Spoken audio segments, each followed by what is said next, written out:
바리케이트를 쳐야 합니다. 언론 양심의 역사를 이어갈 언론의 바리케이트를 칠 때다. YTN 해직 기자 노정면의 뉴스바.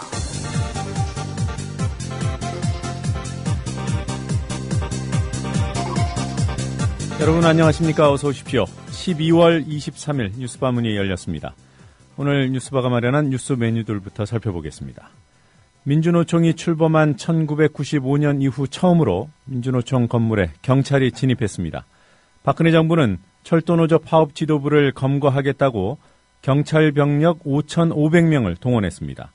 수색영장도 없이 들이닥쳐 막아서는 노동자와 시민들을 무더기로 연행하고 건물 전체를 장악했지만 정작 체포영장이 발부된 파업 지도부는 아무도 검거하지 못했습니다. 어제 현장에 있었던 통합진보당 김재현 의원 연결하겠습니다. 이른바 안녕 신드롬이 대학생들의 침묵을 깨우면서 사회 문제인 동시에 가장 절박한 자신의 문제이기도 한 등록금 문제에 대학생들의 관심이 모이고 있습니다. 오늘 오전 광화문 광장에서는 반값 등록금 공약 이행을 촉구하는 대학생 기자회견이 열리기도 합니다.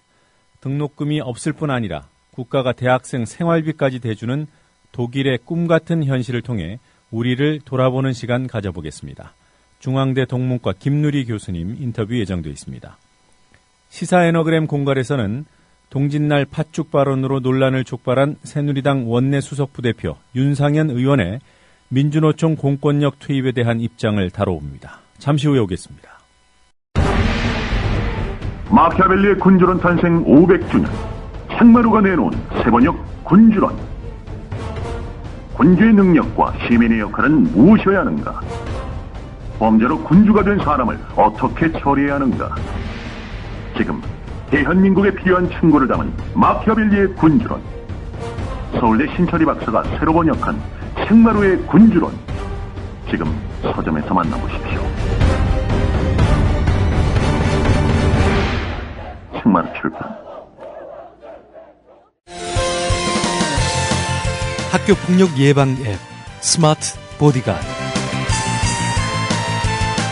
스마트폰 왕따 문자 등 사이버 학교폭력이 6배 이상 늘었습니다. 학교폭력은 언제나 욕설, 모욕, 협박과 같은 폭력 문자를 동반합니다. 그런 학교폭력 문자만을 감지하여 부모님께 알려드립니다. 미리 알면 예방할 수 있습니다. 구글 플레이에서 학교폭력 예방 전문 어플 스마트 보디가드를 설치하세요. 지금 설치하고 먼저 무료 이용해보세요.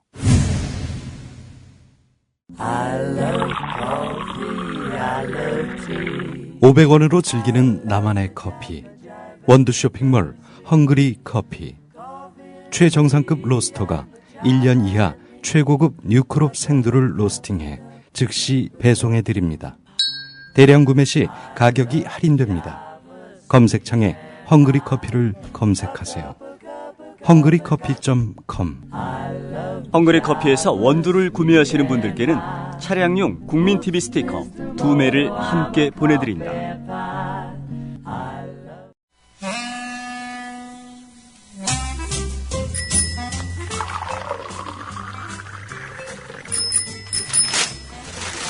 아침 신문 귀로 읽으세요. 김용민의 조간 브리핑. 네, 오늘 아침 신문들은 어떤 뉴스에 주목하고 있는지 김용민 PD와 함께 신문 펼쳐서 살펴보도록 하겠습니다. 안녕하세요. 네, 안녕하십니까. 네. 자, 오늘 어떤 신문, 어떤 기사부터 볼까요? 예, 경향신문부터 보겠습니다. 철도노조가 공권력의 폭력 탄압으로 민영화 반대 파업을 중단시킬 수 없다면서 대체 지도부를 중심으로 파업을 굽히지 않겠다는 입장을 밝혔습니다. 이미 보도를 통해 다 아시겠습니다만은 경찰의 민주노총 본부 강제 진입이 어제 있었죠. 자, 이를 두고 김명환 철도노조 위원장이 경향신문과 인터뷰를 가졌습니다. 철도노조의 요구는 박근혜 대통령이 대선 때 국민적 합의 없이는 민영화를 하지 않겠다고 했던 약속을 지키라는 소박한 것인데 정부는 대안을 내놓지 않고 탄압에만 집중하고 있다면서 만약 지도부가 체포될 경우 조합원들도 심리적으로 영향을 받긴 하겠지만 민영화 반대라는 신념이 강하기 때문에 이 지부장들을 중심으로 잘 넘길 것이라고 말했습니다. 지도부만 체포하면은 파업의 동력이 급격하게 약화될 것으로 보는 시각, 이 시각에 대해서 정부의 착각이다, 이렇게 평가를 한 겁니다. 자, 이 철도노조 지도부에 대한 경찰의 이 체포영장 집행, 이 과정, 어제 SNS를 통해서 실시간 생중계되다시피 했는데요. 자, 이를 두고 시민사회단체들과 지식인들은 권위주의적인 폭거라면서 정부를 비판했습니다. 공권력 투입은 범국민 항쟁의 도화선이 될 것이다.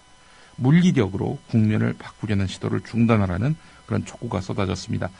경제정의실천시민연합, 한국 YMCA 연합회, 그리고 참여연대, 사회진보연대, 여성민우회, 복지국가청년네트워크 운영위원회도 이렇게 성명서를 냈고요. 네. 법조인들과 문인들도 동참을 했는데요. 권영국 민주사회를 위한 변호사 모임 노동위원장을 비롯해서 노동인권 실현을 위한 노무사 모임, 민주주의 법학연구회에 속한 법률가 20명도 민주노총 본부 앞에서 민주노총 강제 침탈 규탄 법률가 단체 긴급 기자회견을 열어서 이번 공권력 투입은 헌법이 정하는 영장주의와 비례의 원칙에 위반했다. 위법한 공권력 남용이다, 이렇게 지적을 했습니다. 실제 그 한겨레 3면을 보게 되면요, 경찰의 그 강제 진입, 이 위법성이 상당하다는 그런 내용이 담겨 있습니다. 철도노조 파업 지도부 9명을 체포하겠다면서 민주노총 본부 사무실에 강제로 진입을 했는데, 자, 이 과정에서 피의자를 발견하지 못한 상태에서 피의자를 수색하기 위한 목적으로 타인의 주거지에 들어가려면 별도의 압수수색 영장을 발부받아야 하는데, 들어가 보니 아무도 없었단 말이죠. 그래서 어제 그 강제 진입은 위법하다, 이런 지적입니다. 이 경찰도 이런 문제를 알고 있었던 모양입니다. 경찰 관계자가 한겨레 기자에게 이런 말을 했는데요. 체포 영장만으로 민주노총 사무실을 수색하는 것에 대해 논란이 있기 때문에 법적으로 명확하게 하기 위해 민주노총 본부 사무실에 대한 수색 영장을 신청했는데 법원은 수색의 필요성에 대한 소명이 부족하다면서 기각했다, 이렇게 말을 했습니다. 아니, 그렇다면은 어제 강제 진입은 스스로 위법이라는 거 이렇게 자인한 거 아닙니까?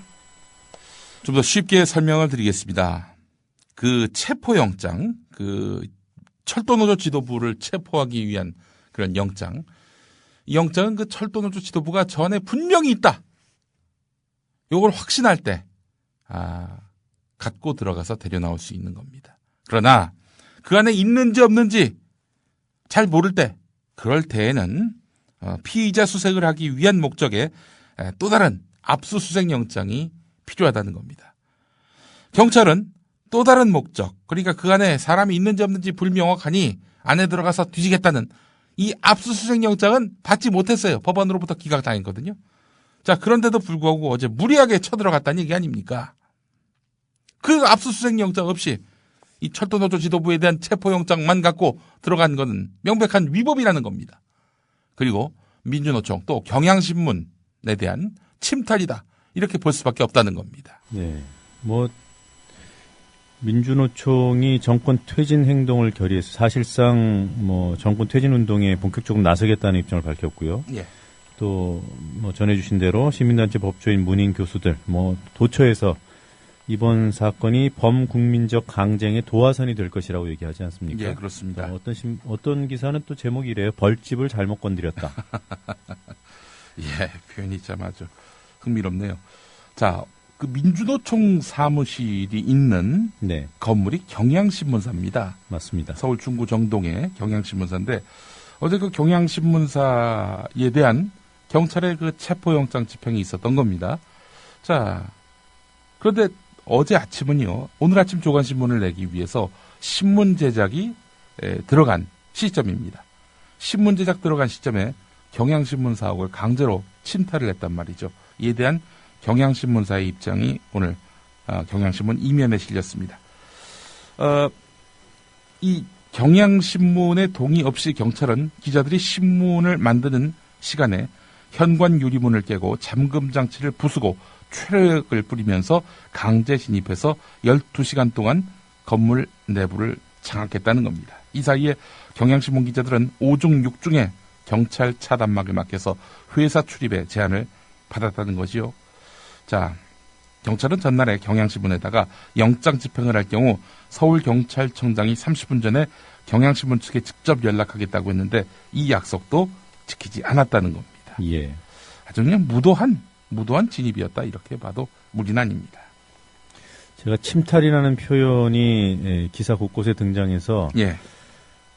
그래도 체포영장은 있었잖아요. 예. 그래서 이렇게 표현하는 것이 과하지 않을까 좀 어제 뉴스 준비하면서 고민을 했는데 예. 이 한겨레 신문 조금 전에 전해주신 내용, 예. 수색영장을 청구했다가 기각당했는데도 불구하고 네. 작전을 강행한 것이 사실이라면 예. 침탈이라는 표현이 결코 과하지 않다 이런 판단을 내립니다. 그렇습니다. 경향신문사에 왜 민주노총 사무실이 있느냐라고 이야기하실 분들이 있을지 모르겠습니다. 뭐 혹시 뭐 같은 편이라서 그런 거 아니냐 이렇게 보실 분들도 있을 텐데 재밌는 게 있습니다. 경향신문사 안에는요 정수장학회도 있습니다. 임대해 준 겁니다. 그냥 임대해 준 겁니다. 예. 자, 깎아주진 않았나요? 예? 깎아줬는지는 모르겠습니다. 한겨레 사면을 보면 말이죠. 어제 참 민주노총 사무실에 대한 이런 침탈이 있었는데 시민 3천여 명이 몰려들었습니다. 민주노총 본부에 경찰이 강제 진입했다는 소식을 들은 시민들이 서울 이 경향신문사 민주노총 사무실 쪽으로 모여들었습니다. 신승철 민주노총 위원장의 호소에 화답한 그런 시민들이었습니다. 신승철 위원장은 달콤한 휴일 잠시 짬을 내서 민주노총으로 와주십시오 이랬단 말이죠. 자, 그래서 민주노총 사무실을 중심으로 강북 삼성병원 앞과 서대문 내거리, 정동길 등에 3천여 명의 시민들이 모여들어서 촛불을 들었습니다. 경찰 추산은 1,100명입니다. 예. 자, 인도를 가득 메운 사람들 중 일부는 경찰 버스의 차벽과 인도 사이에 난 좁은 아스팔트 바닥에서 은박 돗자리를 깔고 자리를 지켰는데요. 어제 얼마나 추웠습니까? 은박 비닐로 몸을 감싸고 추위를 막는 이들도 눈에 띄었습니다. 철도 민영화 저지하자는 구호가 줄지어 늘어선 고층 빌딩과 경찰 버스 사이의 좁은 공간에서 울렸습니다. 자, 어제 시민들, 고등학생도 보였고요. 대학생들도 보였고, 60대 된 퇴직 교사의 모습도 보이고, 예, 이런 풍경들을 한겨레가 사면에 담았습니다. 예. 국토교통부 서승원 장관, 이분이 지난 토요일에 민주노총 사무실 강제 침탈 하루 전에 철도 파업 중단을 요구하는 호소문을 발표를 했는데 말이죠. 이런 말을 했습니다. 수서발 KTX 회사에다가 철도 사업 면허를 발급하긴 할 텐데 만약에 이 수서발 KTX 회사 여기에 지분을 민간에게 매각한다면, 그렇게 말하자면 민영화한다면 면허가 취소되도록 하는 확실한 민영화 방지 대책을 마련할 것을 약속한다라고 말했습니다. 자, 수서발 KTX 회사는 코레일의 지분이 41%, 그리고 공공기금의 지분이 59%지요. 말 그대로 공공의 것이다. 그런데 여기 지분들을 만약에 판다. 공공기금이든 코레일이든 이 지분을 민간에다가 판다. 그러면 바로 면허를 취소하겠다. 이런 이야기를 했습니다. 자, 이 과연 민영화 방지 확실한 대책일까? 이를 두고 상당한 논란이 커지고 있습니다. 기관사이기도 한 박흥수 사회공공연구소 철도정책개론연구위원은요, 민간의 지분을 매각했다는 이유만으로 면허를 취소해서 수서발 KTX를 멈춘다면 파업보다 더 큰 사회적 혼란이 일어날 텐데 정부가 과연 이런 압박을 감당할 수 있겠느냐? KTX를 중단시킨다 해도 민간에 넘어간 지분들을 다시 요건을 갖춘 법인에 넘기는 데만 최소 몇 개월이 걸리는 등 면허 취소는 말 그대로 말장난일 뿐 실제로는 불가능하다. 이렇게 이야기를 했습니다. 또 면허를 취소하면은 그 지분을 산 사람들 가만히 있겠습니까?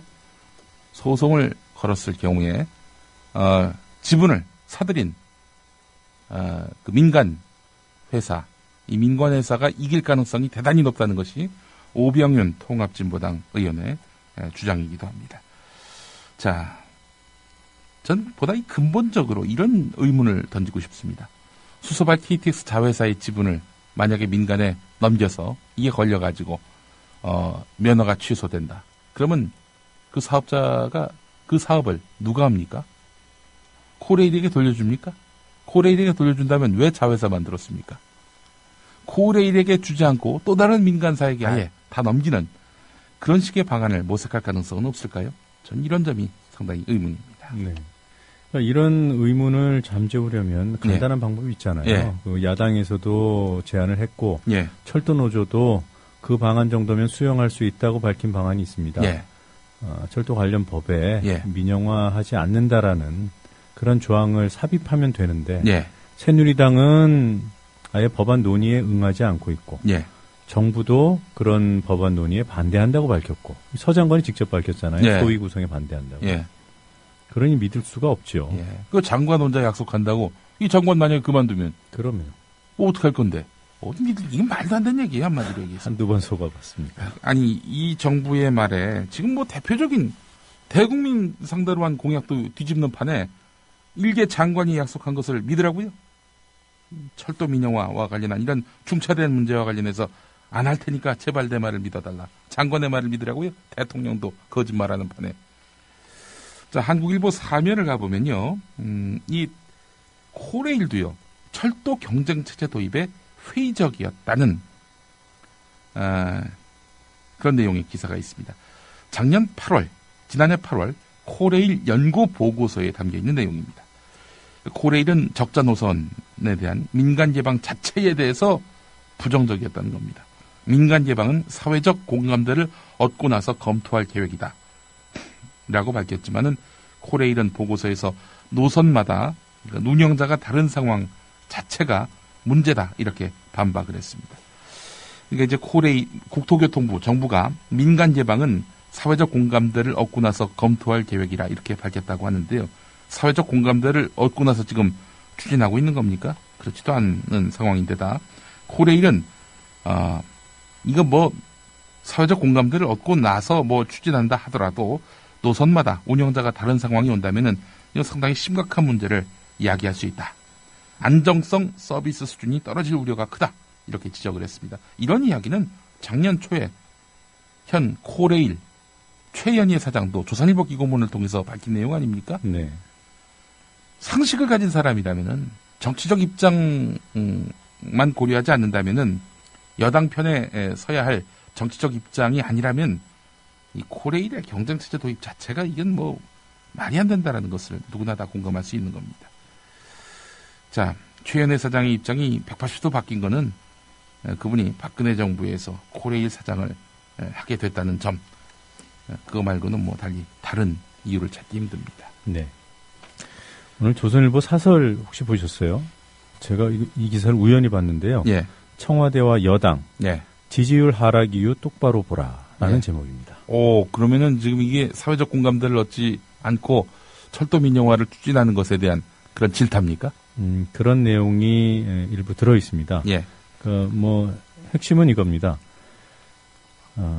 지금 뭐 철도 민영화 그리고 또 의료 민영화와 관련해서 여러 가지 국민 부담이 가중될 것이라는 그러한 우려들이 있지 않습니까? 그것에 대해서 일단 조선일보는 괴담이라고 하고요. 예. 이런 식의 괴담이 번지는 이유를 예. 정부에 대한 국민 신뢰 불신, 신뢰 하락에서 찾고 있는데요. 이런 대목이 있습니다. 대통령에게는 과잉 충성하고 예. 상대방에겐 과잉 대응하는 것을 봐온 예. 국민의 피로가 누적됐다는 점을 알아야 한다. 조선일보가요. 예. 2008년도 5월 광우병 촛불이 한참 타오를 때 예. 그때 이런 기사를 일면에 실었습니다. 그들은 참을 수 없는 순정으로 나왔고 예. 거리에 나온 시민들 그 촛불 그랬죠. 그렇게 묘사를 했고요. 예. 그리고 청와대와 정부의 이른바 해명 그리고 촛불 시위에 대한 집회에 대한 이른바 비판을 예. 조선일보가 질타하면서 예. 들어라. 예. 국민의 소리를 들어야 할 때다. 예. 그랬던 조선일보거든요. 조선일보가 가끔씩 이런 사설을 씁니다. 네. 시국이 하수상하다고 예. 스스로 판단하는 모양이에요. 글쎄요, 어제 진짜 민주노총 이 침탈과 관련해서는 민주노총에 대해서 그동안 보수 언론이 얼마나 부정적인 이미지를 더 씌우려고 노력했습니까? 그런데 어제 이 시민들이 몰려드는 모습을 보고 심상치 않게 판단을 했던 모양입니다. 심상치 않게 상황 판단을 한 모양입니다. 말이 이상하네요. 심상치 않다고 판단했던 모양입니다. 아니, 여기 오늘 스튜디오를 바꿔가지고, 네. 이 라카 냄새가 지금 가라앉지 않고 있어서 제가 좀 정신이 혼미합니다. 마치 어제 예. 그 경찰 진입 현장을 지키다가 오신 분 같이. 예. 예. 자, 청와대가 내년 민생국정과제에서 반드시 성과를 낸다는 국정운용 기조에 따라서 일부 공약을 현실에 맞게 조정하는 작업을 진행하고 있는 것으로 전해졌습니다. 야, 이게 참 말이 이렇게 미화를 하는군요. 공약 파기를. 일부 공약을 현실에 맞게 조정하는 작업. 이렇게 공약 파기를 미화할 수 있군요. 오늘 동아일보 기사입니다. 일면에 관련 기사가 있는데 공약 이행을 강조하던 박 대통령이 안 되는 정책은 무리하지 말라. 이랬다는 건데요.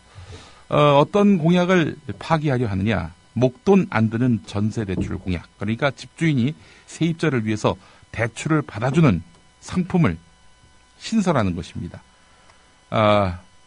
이런 그 공약에 대해서 시장의 반응이 없는 것을 정부 정책으로 억지로 추진할 필요가 없다.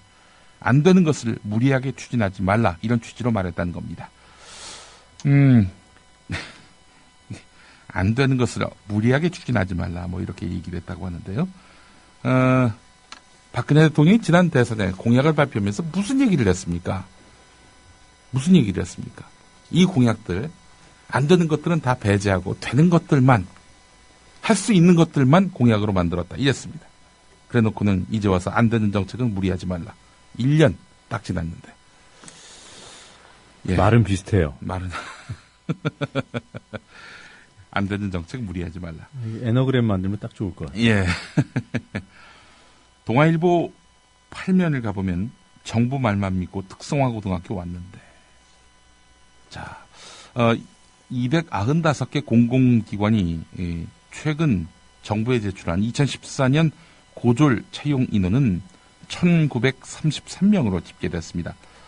자, 올해 2512명, 지난해 2508명보다 크게 줄어들었습니다.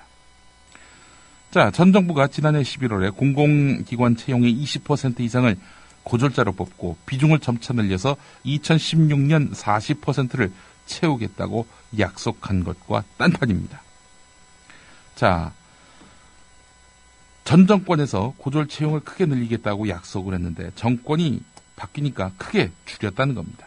은행들도 작년에 715명이었는데 올해 491명으로 크게 줄였습니다.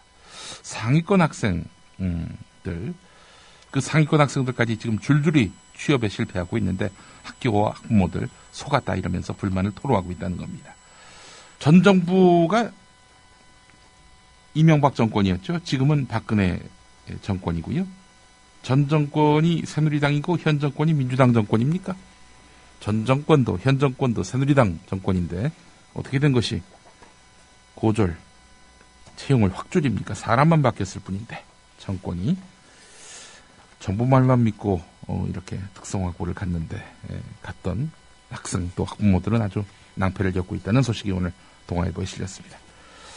자, 이 군사이버사령부의 대선 개입 이것과 관련해서 국방부 조사본부는 이모 전 심리전단장 지시로 이루어진 일이다.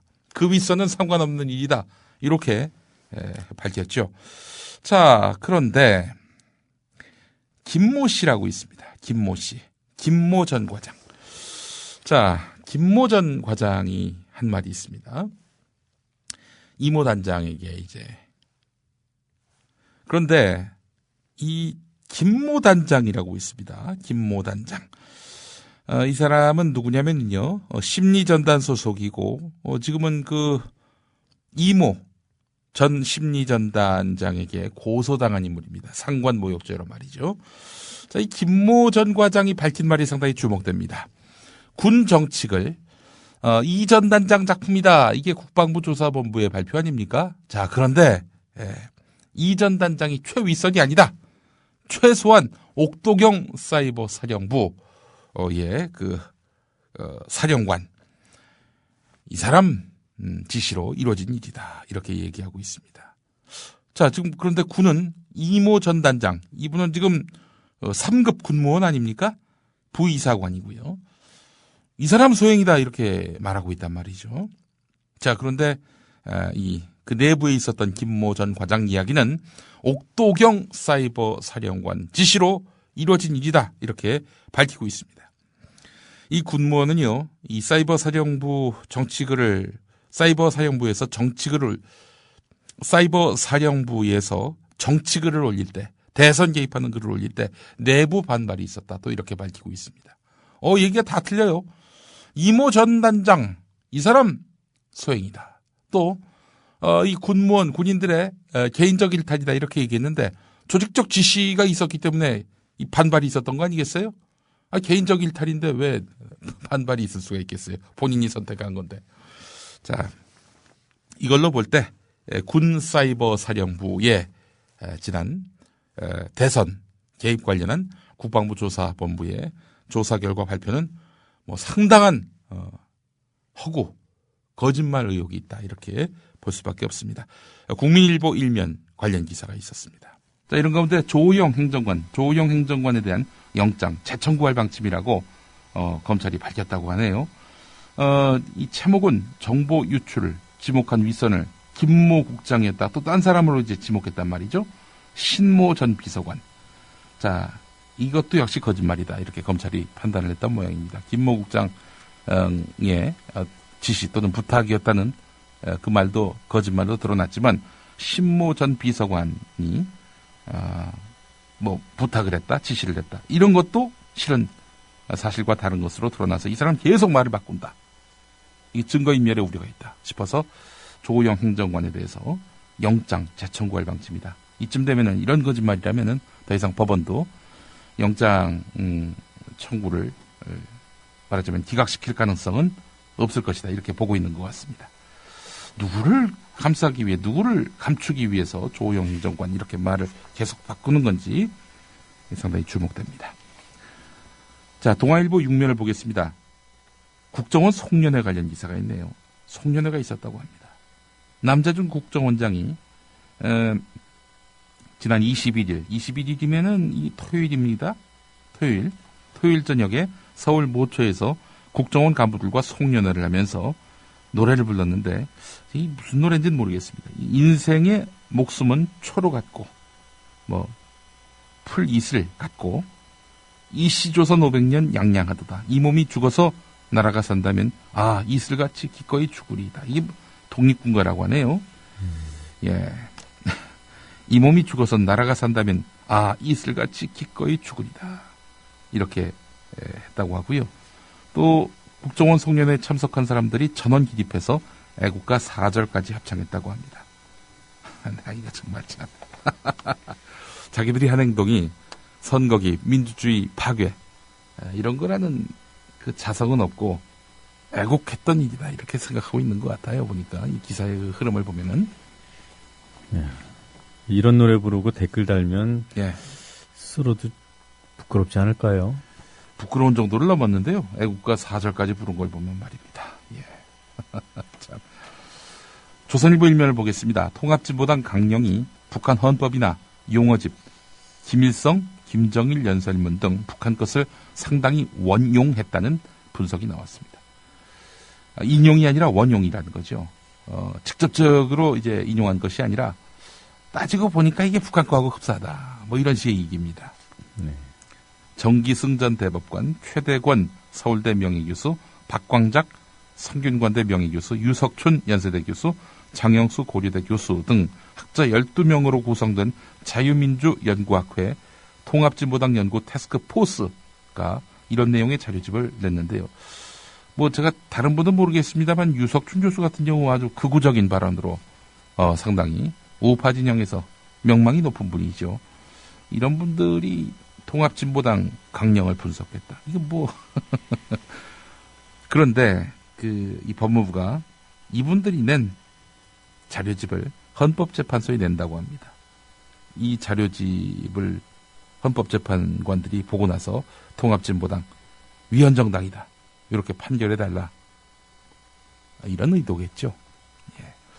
자, 근데 문제가 되는 부분이 뭐냐면요. 이 사람들이 이 북한과 상당히 흡사하다고 지적한 부분이 뭐냐면은 따지고 보면 좀 기가 막힙니다. 일하는 사람의 개념이 북한의 인민 개념과 거의 같은 것으로 나타났다는 겁니다. 일하는 사람은 국민 전체를 지칭하는 것이 아니라 특권 지배 집단을 제외하고 사회 발전과 역사의 진보에 기여하는 사람들이 이라 할 수 있는데 그 사람들을 민중으로 지칭한다. 이렇게 규정을 했는데 북한의 사전에는 인민을 나라를 이루고 사회와 역사를 발전시켜 나가는데 주체가 되는 사람, 혁명의 대상을 제외하고 노동자, 농민을 비롯한 각계각층의 모든 사람으로 이렇게 돼 있는데 이걸 봐서는 통합진보당 강령에 나와 있는 일하는 사람은 이거는 북한의 인민과 흡사하다. 이런 논리입니다. 자, 북한 것을 본뜬 통합진보당 강령만 볼 때 이거는 우리 헌법에 위배된다. 이것이 바로 이 학자들의 의견인데 조선일보가 이걸 일면에 실었네요. 자, 경향신문 12면으로 가보겠습니다. 교육부가 고등학교 한국사 교과서의 수정 명령을 위해서 구성한 수정심의회가 위원 추천 과정부터 편파성 의혹에 휩싸였다는 겁니다. 이 수정심의회 위원 추천에 있어서 역사학회는 뺐다는 겁니다. 역사 관련 학회가 꽤 있는데 단 한 곳에도 위원 추천을 해달라 이런 공문을 보내지 않고 보수 우익 교육단체에는 대거 공문을 보냈다는 겁니다. 자, 어쩐지 이게 뭐 수정을 해도 이 어처구니가 없는 오류 또 어처구니가 없는 학계에서는 전혀 정설로 인정되지 않는 낭설에 가까운 주장들 이런 것들이 거침없이 인용되고 표절도 못 잡아내고 다 이유가 있었습니다. 그러니까 위원들 명단도 공개하지 못하죠. 글쎄 말이에요. 결국 왜 명단을 공개하지 못하느냐라고 했을 때 교육부가 묵묵부답이었는데 그 이유가 드러났네요. 민주당 유기홍 의원이 교육부와 국사편찬위원회로부터 받은 자료를 오늘 경향신문이 12면에 실었는데 한편 역사학회 얼마 전에 이 교과서로 공부를 하면은 수능 못 푼다 이런 말을 했죠. 그럼에도 불구하고 일부 교육단체들은 이 교과서 채택하라고 학교에 압박을 넣는다고 하는군요. 예. 네. 아이들을 아주 그냥 수렁에 늪으로 빠뜨리기 위한 참 무책임한 행동들을 하고 있는 겁니다. 박근혜 정부가 출범 이후 첫 채용한 청와대 행정인턴 30명 가운데 5명이 누구냐? 5명이면 30명 중에 5명이면 이거 6분의 1 아닙니까? 새누리당 산하 청년 모임 등에서 활동한 영역이 있는 대학생들이라고 합니다. 자, 그런데 이 중 최소 2명 이상은 지난해 대통령 선거 당시 야당 후보 비방글을 올린 것으로 확인됐다고 합니다. 자, 정부 인턴까지 낙하산이네요. 예, 이렇게 평가하고 있습니다. 경향신문 11면에 관련 기사가 있습니다. 네. 자, 새누리당이 내년 6월 지방선거 완성을 위해서 경기도지사 후보의 남경필 의원, 충북도지사 후보의 나경원 전 의원, 충남도지사 후보의 이인재 의원, 제주도지사 후보의 원희룡 전 의원 등을 내세우는 방안을 검토하고 있다. 이런 내용의 기사가 실렸습니다. 여권 고위 관계자가 박근혜 정부의 성공을 위해서는 내년 지방선거 승리가 절대적으로 필요하다. 야권에서 박근혜 정부 중간평가 얘기가 나오지 못하도록 경합지역에서 가장 경쟁력 있는 후보를 내세워서 대선에 임할 것이다. 이렇게 밝혔다는 겁니다. 그러니까 지금 이 국정원 선거 개입, 총체적 관권 부정선거와 관련한 논란, 이 논란을 어떻게든 수습하려는 것이 여권의 지상 목표 아니겠습니까? 자, 그런데 지방선거까지 이 이슈를 잠재울 여지가 없어 보인다. 지방선거에서 여당이 압승함으로써 이런 논란에 쐐기를 박는 식으로 해서 박근혜 정부의 새 출발을 도모하도록 하겠다. 이런 의지로 보입니다. 자, 그러려면은 필승카드가 나와야 되는데 자기들이 생각한 필승카드는 경기도지사 후보 남경필, 충북지사 나경원, 충남지사 이인재, 제주지사 원희룡 이랬던 것 같습니다. 그나저나 이거 어떡합니까? 이 우금민 지사. 자, 오늘 국민일보에 그 조용기 목사 관련한 기사가 있나 없나 살펴봤는데 광고가 하나 실렸네요. 장경동 목사 아십니까? 케이블 TV에 많이 나와가지고 왜 상당히 하여간 명망이 있는 분입니다. 김문훈 목사라는 사람도 마찬가지고요. 네. 소강성 목사 하여간 잘 모르시겠지만 저는 좀 낯이 익은 그런 이름들입니다. 이 부흥회 인도하고 다니는 사람들이거든요. 조용기 목사하고 좀 상당히 스타일이 비슷한 분들입니다. 이분들이 한국교회와 조용기 목사님을 폄훼하는 MBC PD 수첩을 규탄한다. 안티 기독교적 행태를 멈추라. 수준 낮은 저질 방송을 경고한다. 교회의 경건성과 거룩성을 훼손하지 말라. 교회의 경건성과 거룩성을 훼손하지 말라. 수준 낮은 저질 행태를 경고한다. 이건 조용기 목사한테 하는 얘기인 줄 알았는데 MBC를 상대로 한 얘기네요. 자, 이 장경동, 김문은, 소강성 목사 이분들이 누구 명의로 이렇게 신문 광고를 했냐면요. 바람 성령바람 전도축제 강사진 일동 이렇게 했네요. 바람 성령바람 전도축제.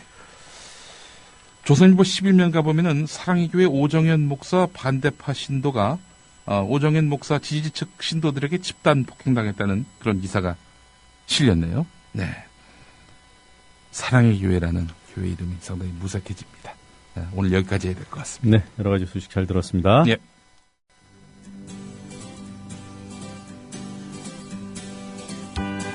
막간 퀴즈입니다.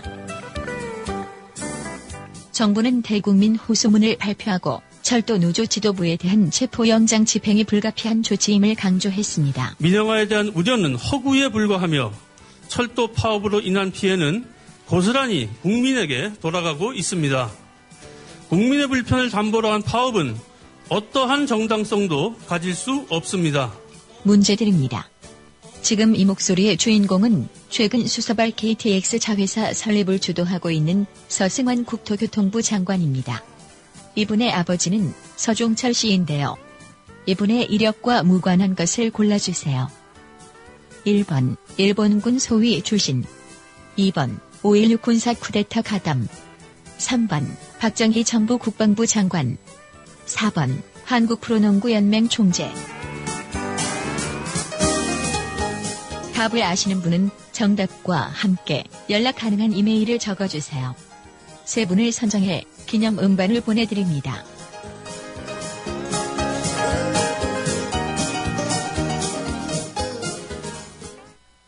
남성 여러분, 값비싼 옷을 입어도 폼이 안 나고 운동할 시간은 없으시다고요? 늘어진 뱃살과 튀어나온 가슴살 때문에 고민이십니까?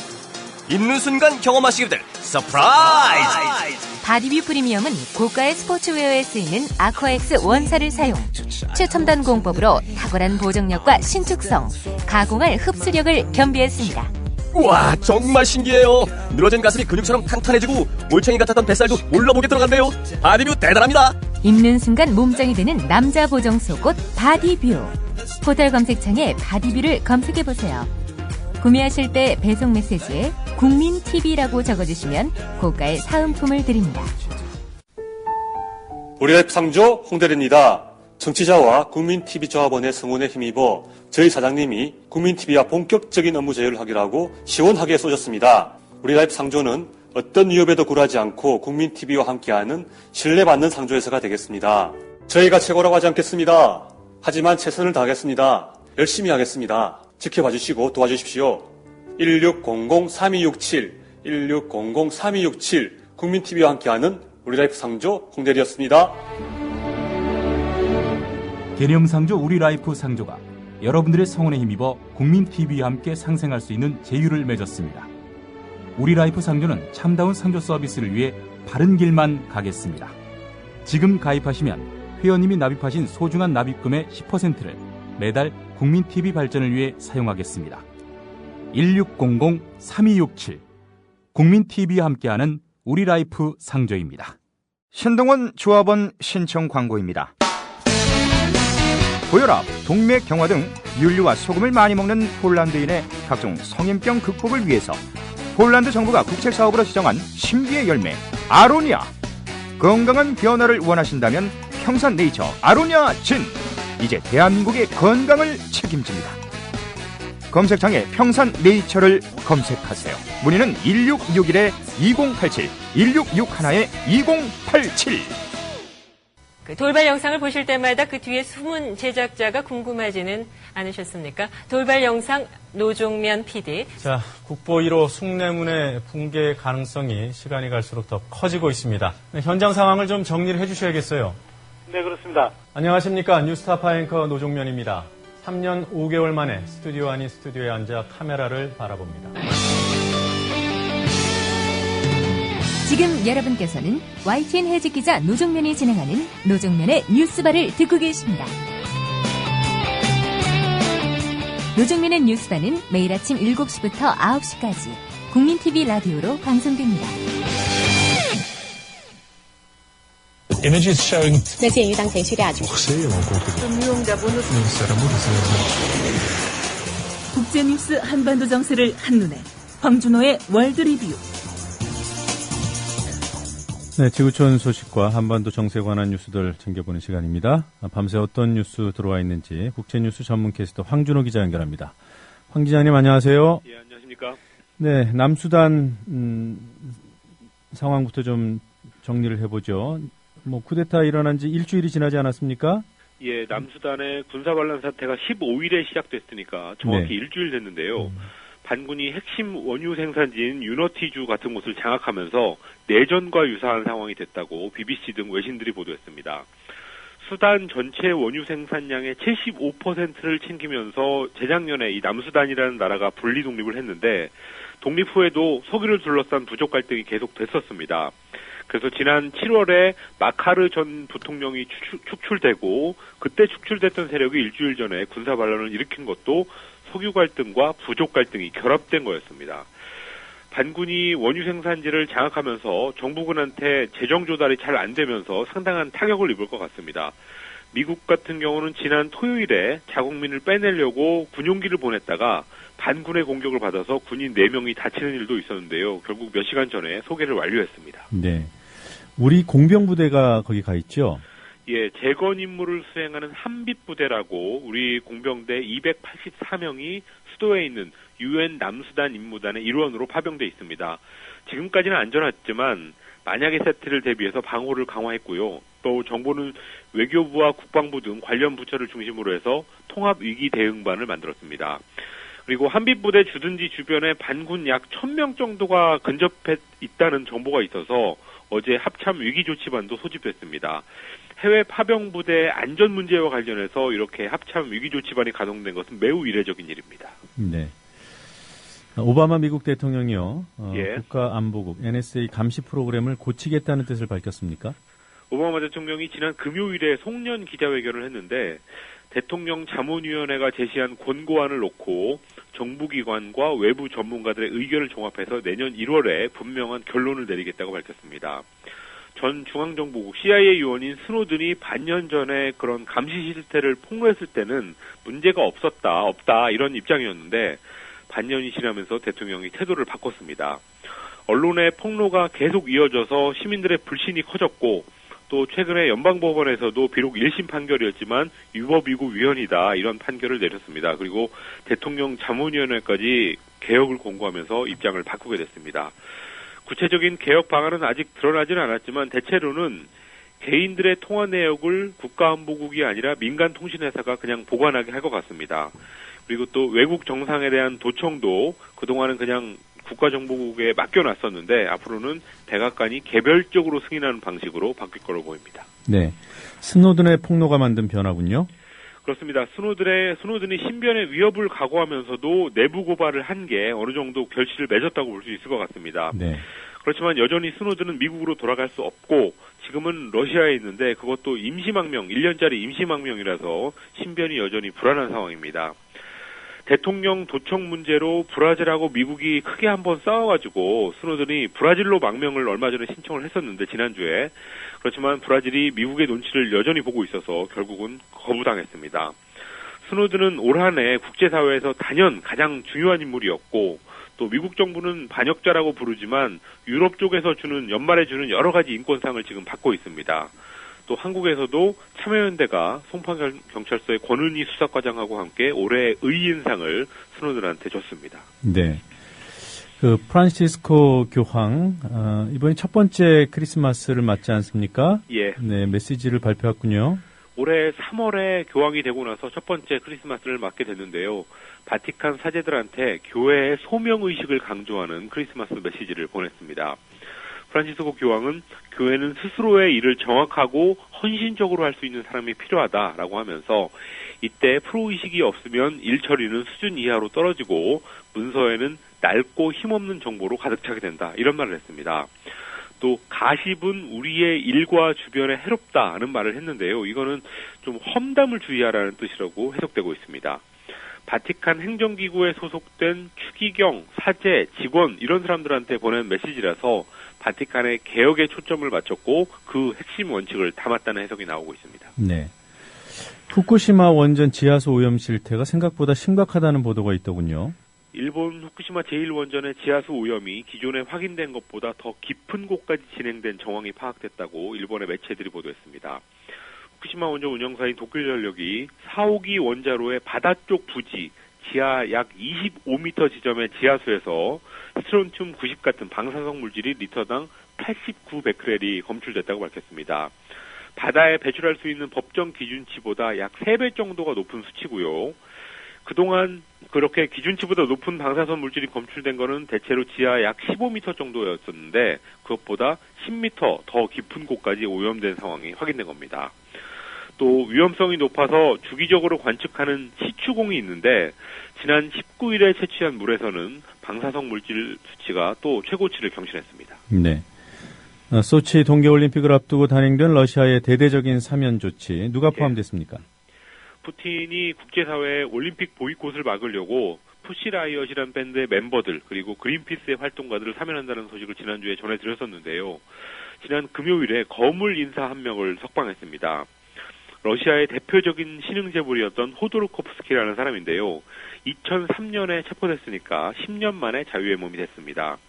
과거에 소련이 해체되면서 국영에너지 기업 유코스라는 곳을 불화받아서 러시아 최대의 석유회사로 키웠었고 40도 안 되는 나이에 러시아 최고의 부자가 됐던 사람입니다. 그런데 푸틴의 정적이던 야당 지도자들한테 정치 자금을 줘서 푸틴한테 밉보이는 바람에 탈세와 사기 혐의 이런 것들로 감옥에 갇혔습니다. 러시아를 푸틴의 제국이라고 부르는데 그 제국을 만들기 위한 중요한 조치가 바로 호도르코프스키의 탄압이었는데 이번에 사면 효과를 극대화하기 위해서 풀어지게 됐습니다. 아무래도 이제 큰 위협이 안 된다고 판단을 한 모양이죠. 유코스라는 기업이 일단은 다 해체가 됐고 네. 또 그 문제에 관한 소유권에 관한 소송을 절대 제기하지 않겠다는 반성문, 서약서 이런 것들을 쓰고 나왔으니까 이빨이 다 빠진 상태라서 당장은 위협이 될 것 같지는 않습니다. 그래서 석방되자마자 가족들이 있는 독일로 갔는데요. 앞으로 러시아 야권에 재정 지원을 안 할 거고 정치 활동도 하지 않겠다는 기자회견을 어제 했습니다. 그렇지만 자기가 감옥에 간 혐의는 여전히 인정할 수 없다고 했고 또 앞으로 정치범 석방을 위해서 노력할 거라고 했는데요. 심신 상태가 어느 정도 회복이 되면 푸틴 반대 활동을 외국에서라도 할 가능성이 없지 않아 보입니다. 10년을 감옥에 있어서도 아직 50살밖에 안 됐으니까 앞으로 뭘 해도 할 수 있는 인물인데요. 푸틴 치세의 최대 희생양이 어떤 행보를 보일지 국제사회가 큰 관심을 보이고 있습니다. 네. 북한 핵실험이 당분간은 없을 거다. 이런 전망이 나왔군요. 미국 존스 홉킨스대 국제관계대학원의 한미연구소가 운영하는 38노스라고 최근 들어서 권위를 상당히 인정받는 북한 전문 사이트인데요. 북한의 풍계리 핵실험장에서 앞으로 몇 개월간 추가 핵실험을 할 징후는 없는 것으로 보인다고 분석했습니다. 상업용 위성사진을 직접 보고 내린 결론인데 장성택 처형 후에 북한이 4차 핵실험을 할 수도 있다 이런 얘기들이 많이 있었지만 그럴 가능성은 없다는 겁니다. 올해 새로운 터널 공사를 했다가 말았다가 좀 반복을 하는 모습을 보였는데 핵실험을 할 만한 터널 길이가 500m 정도가 되는데 그 공사가 반 정도밖에 안 돼서 다 되려면 시간이 오래 걸릴 거라는 분석입니다. 네, 오늘 소식은 여기까지 듣도록 하겠습니다. 고맙습니다. 감사합니다.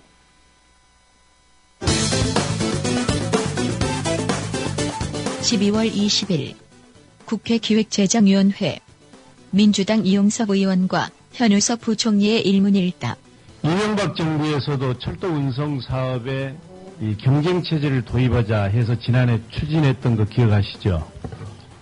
그 내용이 무엇인지 혹시 기억납니까? 잘 생각 안 나시죠? 그때는 이제 선로는 국가가 소유하고 운영사는 15년간 임대하겠다. 그렇게 이제 추진을 했었거든요. 지금 이번에 박근혜 정부에서 추진하는 것은 이명박 정부에서 추진한 경쟁력 강화 대책하고는 다른 거죠? 저희는 그 공공 부분에서 어떤 그 경쟁의 요소가 아니 그러니까 다른 내용이 같습니까? 그럼? 경쟁이라는 측면에서 보면 저는 뭐 공통된 스피릿을 가지고 있다고 생각합니다. 정신은 같고 내용은 달라진 거네요. 그때는 이제 사기업에게도 운영을 임대할 수 있도록 돼 있는데 이번에는 그건 안 하시겠다는 거죠. 이 현재 그 정부 정책은 어떻게 보면 뭐 이렇게 제가 표현할 수 있겠습니다. 공기업 중심의 시장 구조는 유지를 하되 공공성을 유지하면서 경쟁의 요소를 좀 도입하자 뭐 이런 취지다. 그건 좋은데 지금 국민들이 알고 싶어하는 것은 이게 민영화되느냐 안 되느냐 그거 아닙니까? 노조도 마찬가지고. 자, 여기서 진짜 중요한 말이 나오는데 공기업이 정말로 공기업 부분에 운영이 부족한 경우는 민간이 들어올 수밖에 없지 않습니까? 아, 그럼 민간이 들어올 수도 있네요? 지금 예를 들어서 그러니까 민간의 사업자가 정말로 우리가 공공기관의 경우에 정말 어떤 출도가 전혀 안 달리다. 그럴 경우는 무슨 대책을 마련해야 되지 않겠습니까? 무슨 소리를 하는 거냐는 비아냥이 터져 나오는데 한번 정리해서 다시 말씀해 보세요. 아니 본인이 엉키시면 국민들은 확 엉켜버리는 걸. 그러니까 확인해서 말씀드리겠습니다. 그 지금 얘기는 바꿔서 얘기하면 민영화를 하겠다는 얘기거든요. 물론 이유는 공공 부분에서 선진경영 기법을 도입하는데 한계가 있으면 민영화도 할 수 있다. 바로 이것을 국민들이 걱정하고 노조가 걱정하는 겁니다. 현우석 부총리 공무원에게 고치받고 있는데 아니 이렇게 하면 어떡해. 아니 좀 아니야? 아니? 그러니까 정부는 하고 여당은 안 하겠다는데? 지금 개혁 민영을 한다는 이야기야.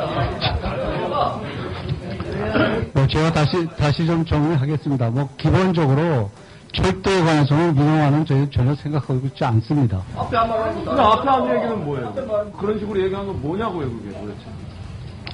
그 생각이 있는 거 아니에요? 이거 재질이 순수.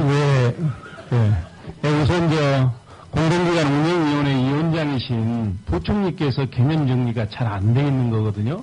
이런 민영화에 대해서 박근혜 의원께서는 당시에 대통령께서는 2012년 작년 4월 23일 날 그렇게 얘기를 했잖아요.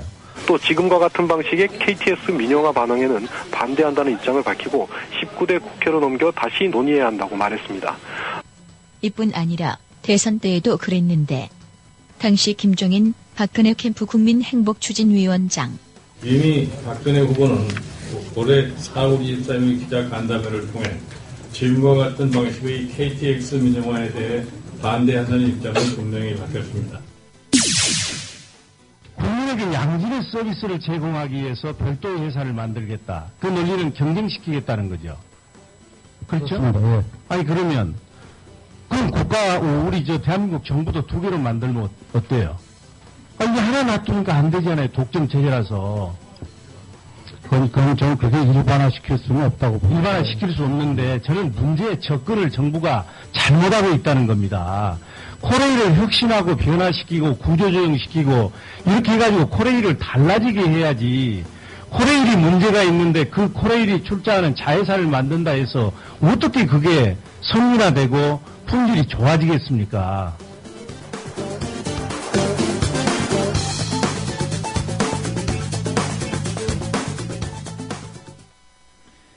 노정면의 뉴스바와 함께하고 계신 현재 시각이 7시 52분입니다. 이 시각 간추린 뉴스입니다. 철도 파업과 관련해 경찰이 어제 체포영장이 발부된 철도노조 지도부 체포를 위해서 민주노총 본부에 강제 진입했지만 실패로 끝났습니다. 경찰은 어제 민주노총 본부 건물 안팎에서 경찰과 몸싸움을 벌인 노조 관계자 138명을 공무집행 밤해 혐의로 체포해 연행했으며 이들은 서울 시내 12개 경찰서에서 나누어 조사를 받고 있습니다.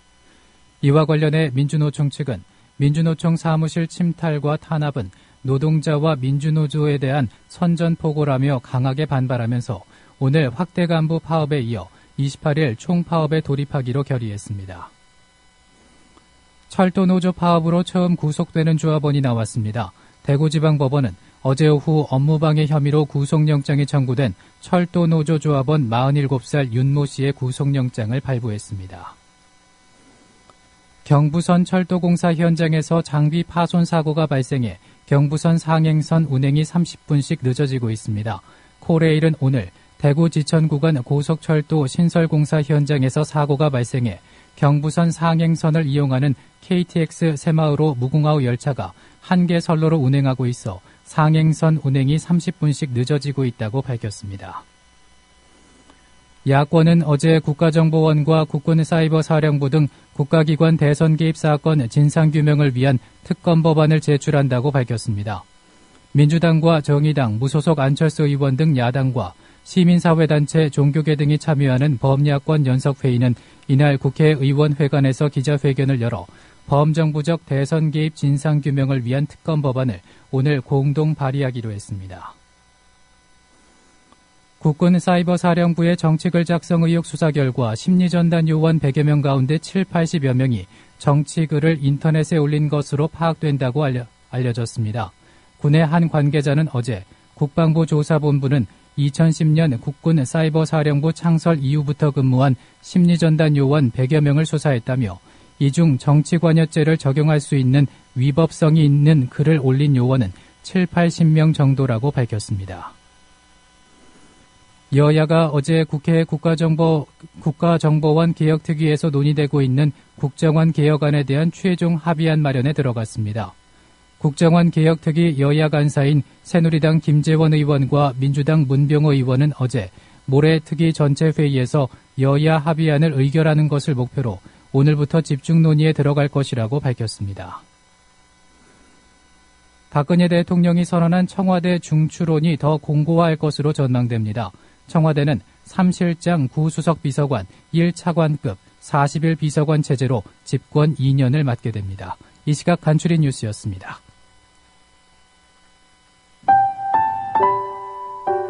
권력에 종속되거나 사장을 권력이 내려보내는 언론은 절대로 민주화될 수 없고 중요한 게 광고 아닙니까? 경영 때문에. 네. 대자본의 눈치를 보면은 결국 우리가 여러 가지 사례에서 보듯이 독립이 어려운데 네. 이 국민 TV가 미디어 협동조합을 만들어서 네. 정말 십시일반으로 네. 권력이나 대자본에 의존하지 않으면 앞으로 대한 언론이 아니라 어느 날에는 주류 언론으로 발전하지 않을까를 기대합니다. 동아일보 해직 언론인의 모임인 동아자유언론 투쟁위원회 김종철 위원장의 말입니다. 미디어 협동조합은 동아투이 선배들의 못다 이룬 꿈을 실현하겠습니다. 조합원이 돼서 힘을 실어주십시오.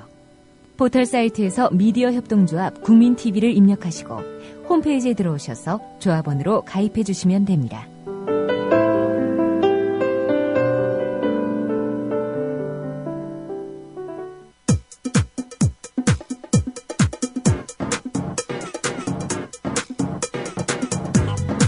노정면의 뉴스바.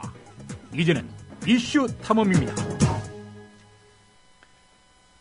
투입된 경찰 병력 5,500명, 작전 시간 13시간, 경찰이 철도노조 집행부를 체포하겠다고 민주노총 본부에 들이닥쳤습니다. 유리문을 망치로 깨고 최루액까지 뿌렸습니다. 1995년 민주노총이 설립된 이후 처음 있는 경찰 진입이었습니다. 경찰은 닷새 전 발부받은 체포영장을 집행한다며 수색영장 없이 무리수를 뒀지만 아무도 체포하지 못했습니다. 민주노총은 박근혜 정권 퇴진 투쟁을 선언했습니다. 어제 현장에 있었던 통합진보당 김재현 의원 전화 연결돼 있습니다. 연결해 보겠습니다. 김 의원님 안녕하세요. 예, 반갑습니다. 김재현입니다. 네, 지금 어디 계시죠? 어제 밤까지 민주노총 건물에 있다가요. 예. 지금은 나와서 일을 하러 나왔습니다. 저도. 네. 일단 어제 상황을 간략히 좀 정리해 주실까요? 일단 경찰이 공권력을 투입할 수 있다는 얘기가 들렸던 건 금요일부터였습니다. 네. 그래서 아마도 토요일 새벽, 금요일 밤 토요일 새벽쯤에 들이닥칠 수 있겠다 이런 얘기가 들려서 통합진보당 의원단은 금요일 저녁부터 가 있었는데 그게 시간이 좀 밀리고 하면서 아마 일요일 새벽에 올 것이다 이렇게 좀 상황이 됐었던 거였고요. 네. 그래서 굉장히 많은 수를 좀 헤아리기 어려울 정도의 철도노조 조합원들이나 또 그 민주노총 조합원들이나 그리고 시민들까지도 경향신문사 건물로 모여들어 있었던 상황이었습니다. 그래서 많은 사람들이 지금 이 건물 안으로 무리하게 공권력이 투입이 되면 굉장히 위험하고 그리고 무엇보다도 그 자체가 불법이다. 파업을 정당하게 진행하고 있는 것에 대한 탄압이다라는 것을 경고를 했음에도 불구하고 오전 9시께에 경찰 병력이 공권력을 투입을 했던 거고요. 난입이라는 말이 가장 적절할 정도로 갖은 수단과 방법을 가리지 않고 119 구급대까지 불러서 유리문을 부시고 유리문이 여러 차례 있었습니다. 여러 차례 그걸 부시고 이 인명에 부상이 있을 수 있는 그런 상황임에도 불구하고 들이닥쳐서 계단을 통해서 15층까지 올라갔었던 상황이었습니다. 그리고 그 앞에서 이런 상황에 대해서 규탄하고 있었던 많은 시위대들에 대한 최루액 같은 걸 뿌리면서 그리고 그 경찰 병력을 통해서 시위대와 계속 충돌이 있었던 상황이었고요. 네.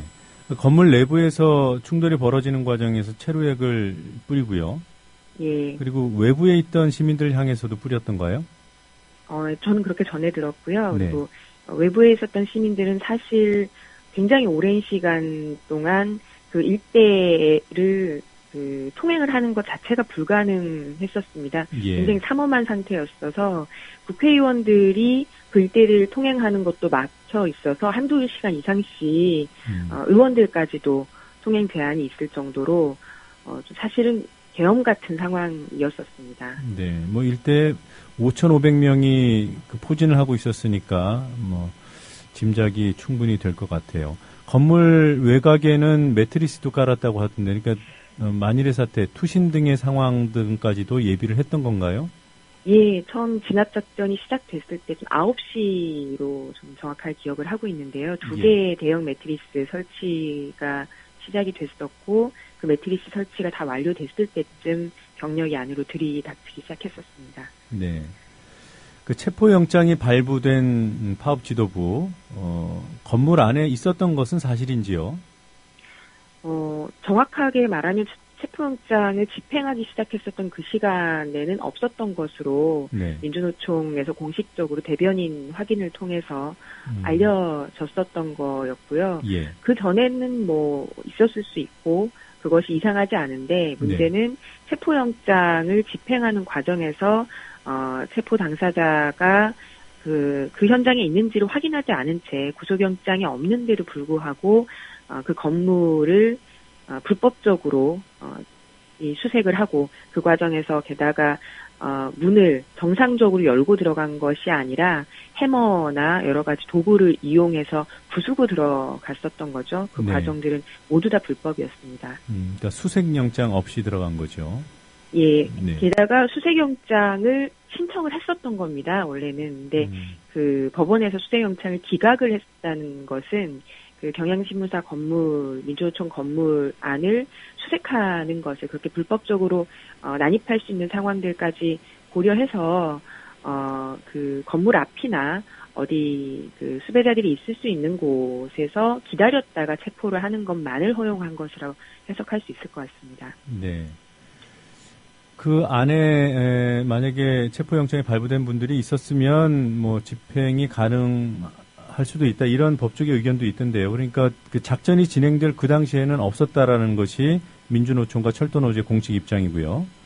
예. 그리고 그렇다 하더라도 그것이 그 안에 그 사람들이 있었던 것에 대한 그 정황을 확인할 수 있는 근거가 있어야 할 텐데요. 아직까지 경찰에서 그걸 제시한 것은 아니었습니다. 네.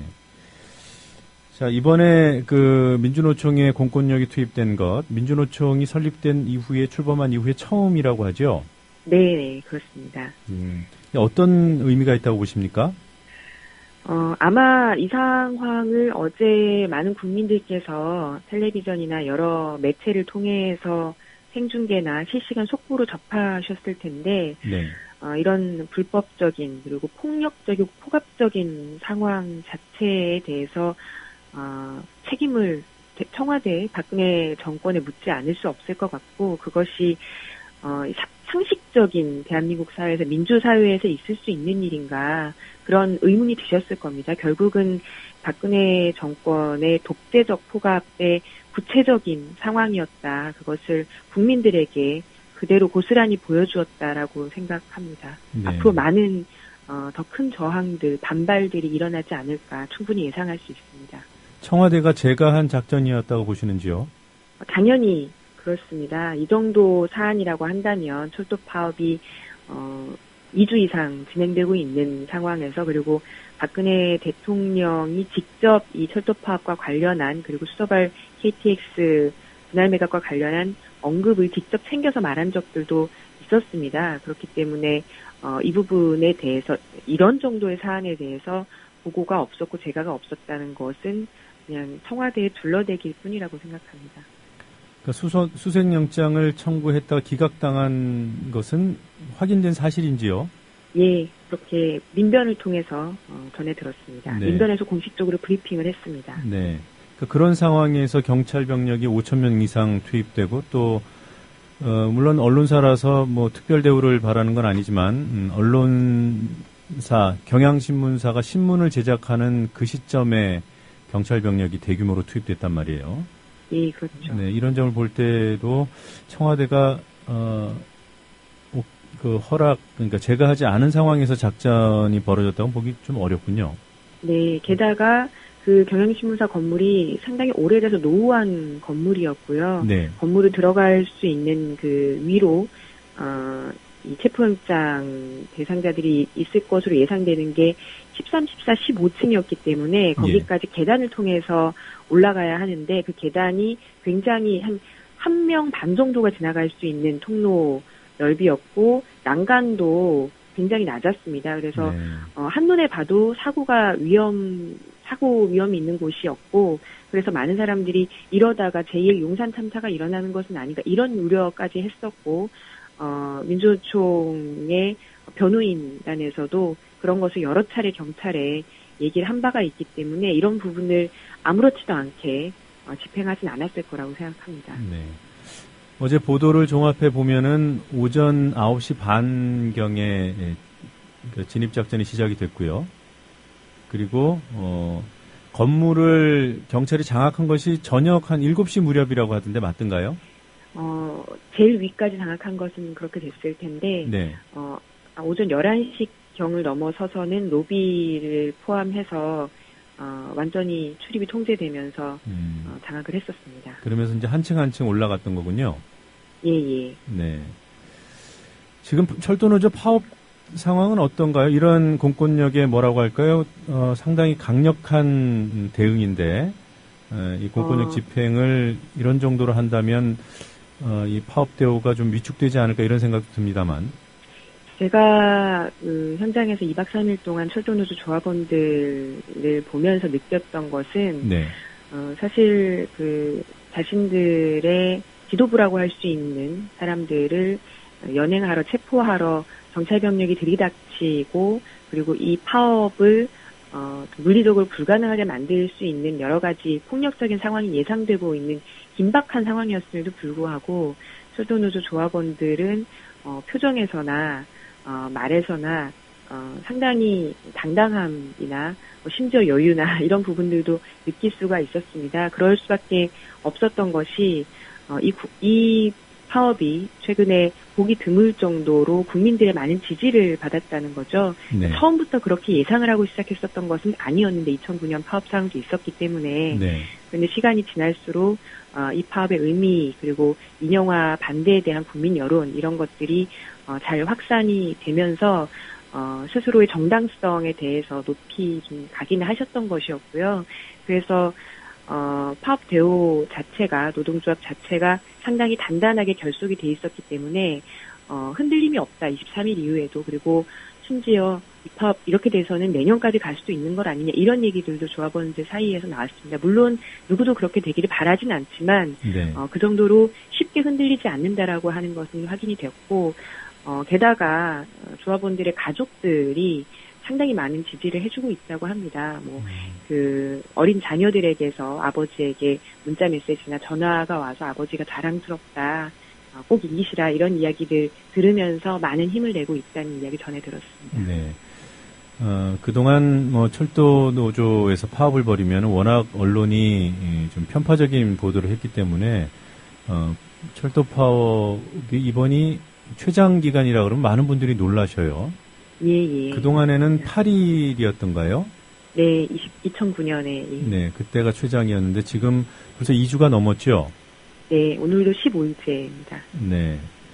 그러니까 이렇게 파업 대우가 유지될 수 있는 것은 정부가 얘기하는 그 불법 파업, 이에 대해서 노동자들이 당당한 생각을 갖고 있기 때문이 아닌가라는 생각이 드는데요.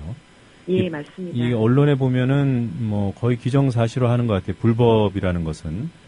그런데 또 철도 노조 입장은 합법이라는 거 아닙니까? 네, 그렇습니다. 그리고 김의원 국민들도 보시기에 그렇게 보고 계시죠. 네, 어떤 점에서 합법이라고 볼 수 있는 건가요?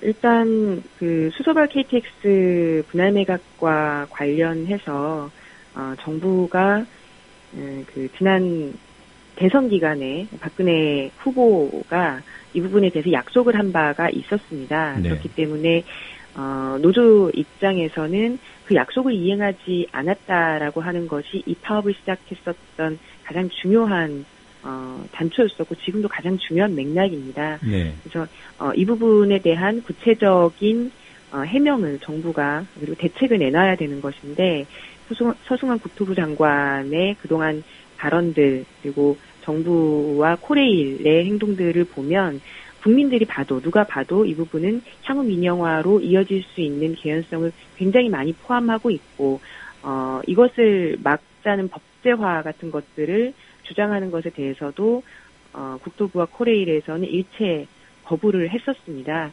그렇기 때문에 이 민영화 반대라고 하는 부분을 국민들이 모두가 공감하고 계시고 철도노조는 바로 이 대목을 통해서 명분을 얻었다고 생각을 하고요. 그리고 기본적으로 파업권이라고 하는 것이 노동조합이 가지고 있는 기본 권리입니다. 그래서 그 파업권을 정당하게 활용을 하면서 무엇보다도 노동조합 입장에서는 필수 유지 인력을 계속 배치를 해서 국민들의 불편을 최소화하기 위한 노력들도 끝까지 지속을 하고 있었던 상황이고요.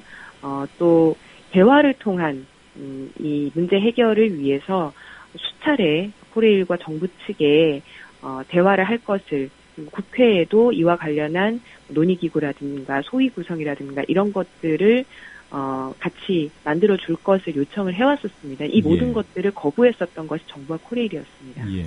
그러니까 노사 간에 이 문제를 놓고 교섭이 있었던 거죠? 정확하게 말하면 이 문제와 관련해서는 철도 노조가 파업을 풀 때까지 네. 논의할 수 없다 이렇게 답변을 한 거였습니다. 그러니까 파업에 돌입하기 이전에 몇 달 동안 노사 협상을 벌여왔잖아요. 그와 관련해서 이제 알려진 바대로 네. 정부에서는 그 코레일에서는 계속 일방적인 이야기들을 했었던 거고요. 네. 그 정확하게 이 부분과 관련한 그 노조의 요구 사항들이라든지 이것에 대해서는 소통이 안 되고 있었던 상황이었습니다. 그러니까 그 서로 입장이 갈린 거 이걸 떠나서 그러니까 보통 파업이라고 하면 노사 간의 교섭이 있고 그 교섭이 결렬돼서 노동이 중재 조정 절차를 거치고 거기에서도 타협이 안 됐을 때 파업에 들어가는 거 아니겠습니까? 특히 그 철도 노조 같은 경우에는 이 코레일이 필수 공익 사업장이기 때문에 필수 배치 인력을 뺀 나머지 노동자들만 파업에 들어간 이런 법적인 절차들이 있는데 이것들을 지킨 파업이냐는 거죠. 제가 처음부터 아시다시피 정부나 코레일에서 이것을 불법 파업으로 규정하지 않았었습니다. 불법 파업이라고 이야기가 나왔었던 것은 그 후에 한참 있다가 나왔었던 일이고요. 네. 9일에 파업을 시작했었던 것은 그 직후에 코레일 이사회가 열리고 그 이사회에서 수서발 KTX 분할 매각과 관련한 면허 수도권 발급이 결정되는 상황, 네. 이런 상황을 앞두고 파업이 시작이 됐었던 것입니다. 네. 구체적인 그 파업 진행 절차와 관련해서는 제가 뭐 철도노조를 대변하는 입장이 아니기 때문에 정확하게 알지 못하지만, 네. 코레일에서나 정부에서나 뭐 경찰에서 언론 등에서 이것을 불법 파업이다라고 규정하기 시작한 것은 파업이 장기화되면서, 그리고 이 파업을 노동조합의 명분이 아니라 정치 파업으로 이어간다라고 하는 것을 가지고 불법 파업으로 계속해서 이야기하고 있는 것을 알고 있습니다. 네, 그래요. 뭐 제가 확인한 바로는 노사간 교섭 그리고 중앙노동위원회 조정 이런 것들을 다 거쳤다는 점을 청취자 여러분들께 말씀을 드리겠습니다. 예. 그래요. 28일 민주노총이 총파업을 벌인다고 하지 않습니까? 네네. 네. 이게 이제 어제 갑자기 결정된 것이죠. 어제 상황으로 인해서 결정이 이제 확인이 된 것은 맞는데, 네. 그렇죠. 23일 확대 감독 파업과 28일 총파업은 그렇게 결정이 된 것이지만, 이 철도노조 파업과 관련한 민주노총 여러 사업장들의 연대 파업에 대한 그런 분위기는 이미 파업 시작 초기부터 형성이 돼 있어도 공감대가 충분히 형성이 돼 있었던 것으로 알고 있습니다. 네. 28일 도심에서 아무래도 대규모 집회가 열릴 것으로 예상이 되는데요. 통합진보당을 비롯한 야당들도 함께 참여를 하는 건가요? 예, 그렇게 생각이 되고요. 통합진보당은 당연히 그럴 거고, 야당의 경우도 어제 보셨겠지만 그 오후에 야당 의원들이 공동으로 기자회견을 갖고 민주노총 지도부가 그 건물에서 모두 무사히 내려올 때까지 수십 명의 의원들이 함께 그 자리를 지키고 있었습니다. 그래서 이 문제가 더 이상 더 심각하게 번지지 않도록 하는 것에서 국회 차원으로도 야당부터 힘을 모으겠다라고 하는 의지를 보였기 때문에 계속해서 연대와 협력을 통해서 문제를 원만하게 해결하는 데 국회로서 노력도 가져가지 않을까 싶습니다. 네. 김 의원께서는 벌써 한 달이 됐군요. 단식하다 쓰러져서 병원에 후송되지 않았습니까? 예, 한 달 정도 됐습니다. 네, 한 달 정도 된 것 같은데 어때요? 지금 건강은 괜찮으신지요? 예, 많이 회복했고 많은 분들 걱정해 주셔서 예, 괜찮습니다. 예, 오늘 인터뷰 여기까지 하겠습니다. 잘 들었습니다. 예, 네, 고맙습니다. 지금까지 통합진보당 김재현 의원이었습니다. 더불어 행복한 세상. 더불어 행복한 세상. 국민 TV.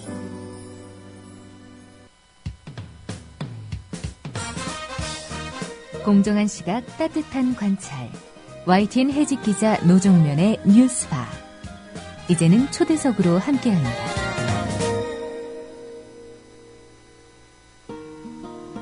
이명박 정부에 이어서 박근혜 정부도 반값 등록금 공약을 지키지 않고 있습니다.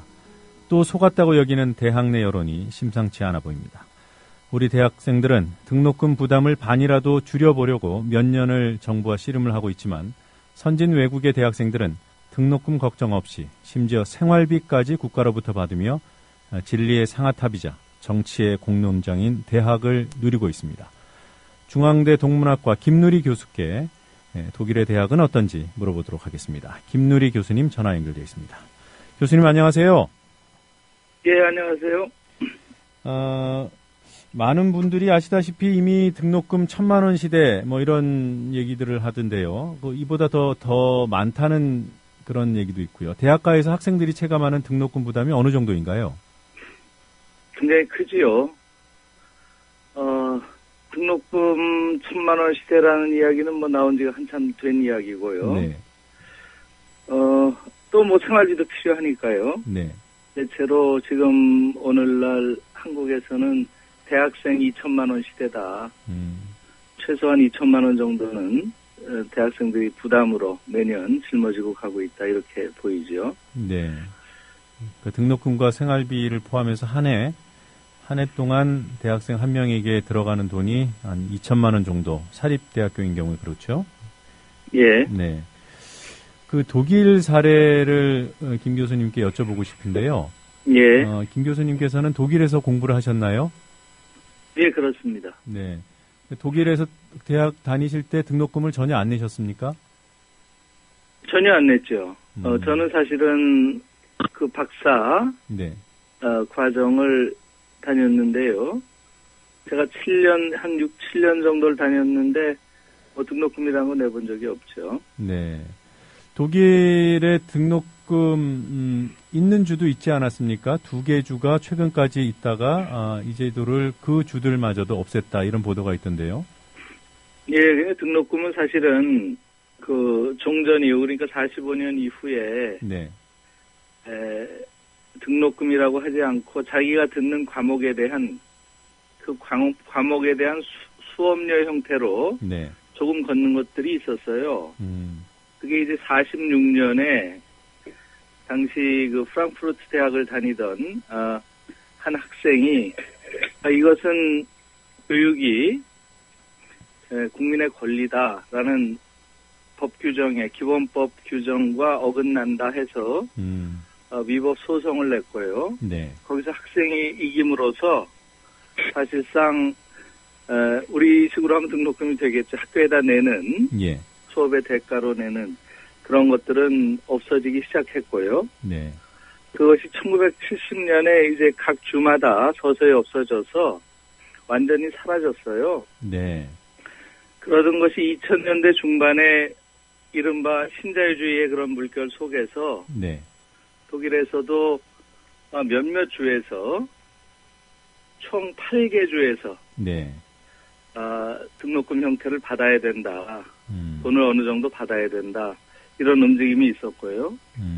그래서 1년에 약 500유로니까 대체로 한 75만 원 정도. 네.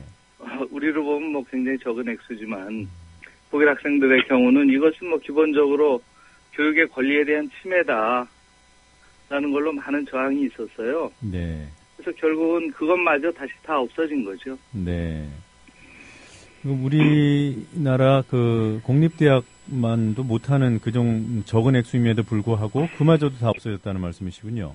예, 그렇죠. 네. 그렇게 되면 독일의 대학들은 재정 상태가 어떤가요? 어디로부터 재정을 지원받죠? 당연히 이제 그것은 주정부에서 네. 대학 교육을 담당하게 돼 있고요. 네. 크게 보면 이제 국가에서 교육을 책임지고 있다 이렇게 봐야죠. 네. 그 지금 독일이 몇 개 주가 있습니까? 주는 지금 16개 주가 돼 있죠. 네. 그 16개 주 모두 이제 등록금은 사라진 상태고요. 예, 맞습니다. 예, 그러니까 이미 수십 년 전에 없어졌던 것이 2000년대 들어와서 그 신자유주의 물결과 함께 일부 주에서 그것이 일부 부활됐다가 그것마저 없어진 상황이고요. 그렇죠. 네. 교수님 쓰신 칼럼을 보니까 그 대학생 생활비까지 국가에서 보전해 준다고 되어 있던데 그게 사실입니까? 예, 맞습니다. 16개 주가 모두 그런가요? 그렇죠. 예, 그것은 이제 연방 차원에서 네. 우리말로 한 바페크라고 하는데요. 네.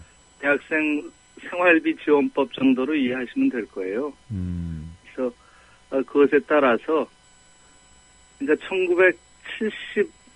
1971년에 네. 당시 수상이 빌리 브란트였는데요. 네. 이분이 당시에 내건 중요한 그 정치적인 비전이 모두를 위한 교육이었습니다. 네. 그래서 모든 국민들이 다 대학 교육을 받을 수 있게 네. 하려면 생활비가 없어야 된다. 대학생들이 등록금이 없더라도 생활비가 없으면 뭐 공부를 제대로 하기 어렵잖아요. 네. 그래서 그 당시에 이제 이 바펙이라는 제도를 도입을 했고요.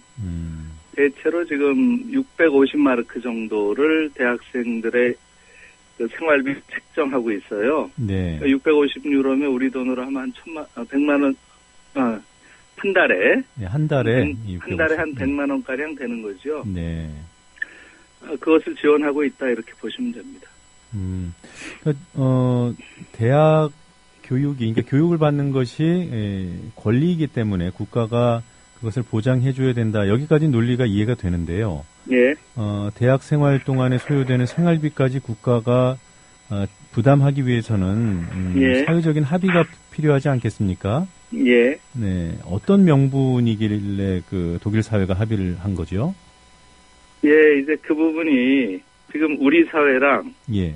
독일 사회랑 기본적인 그 사회를 보는 혹은 교육을 보는 관점이 차이가 있어서 우리로서는 상당히 낯설게 느껴지는 것 같아요. 네.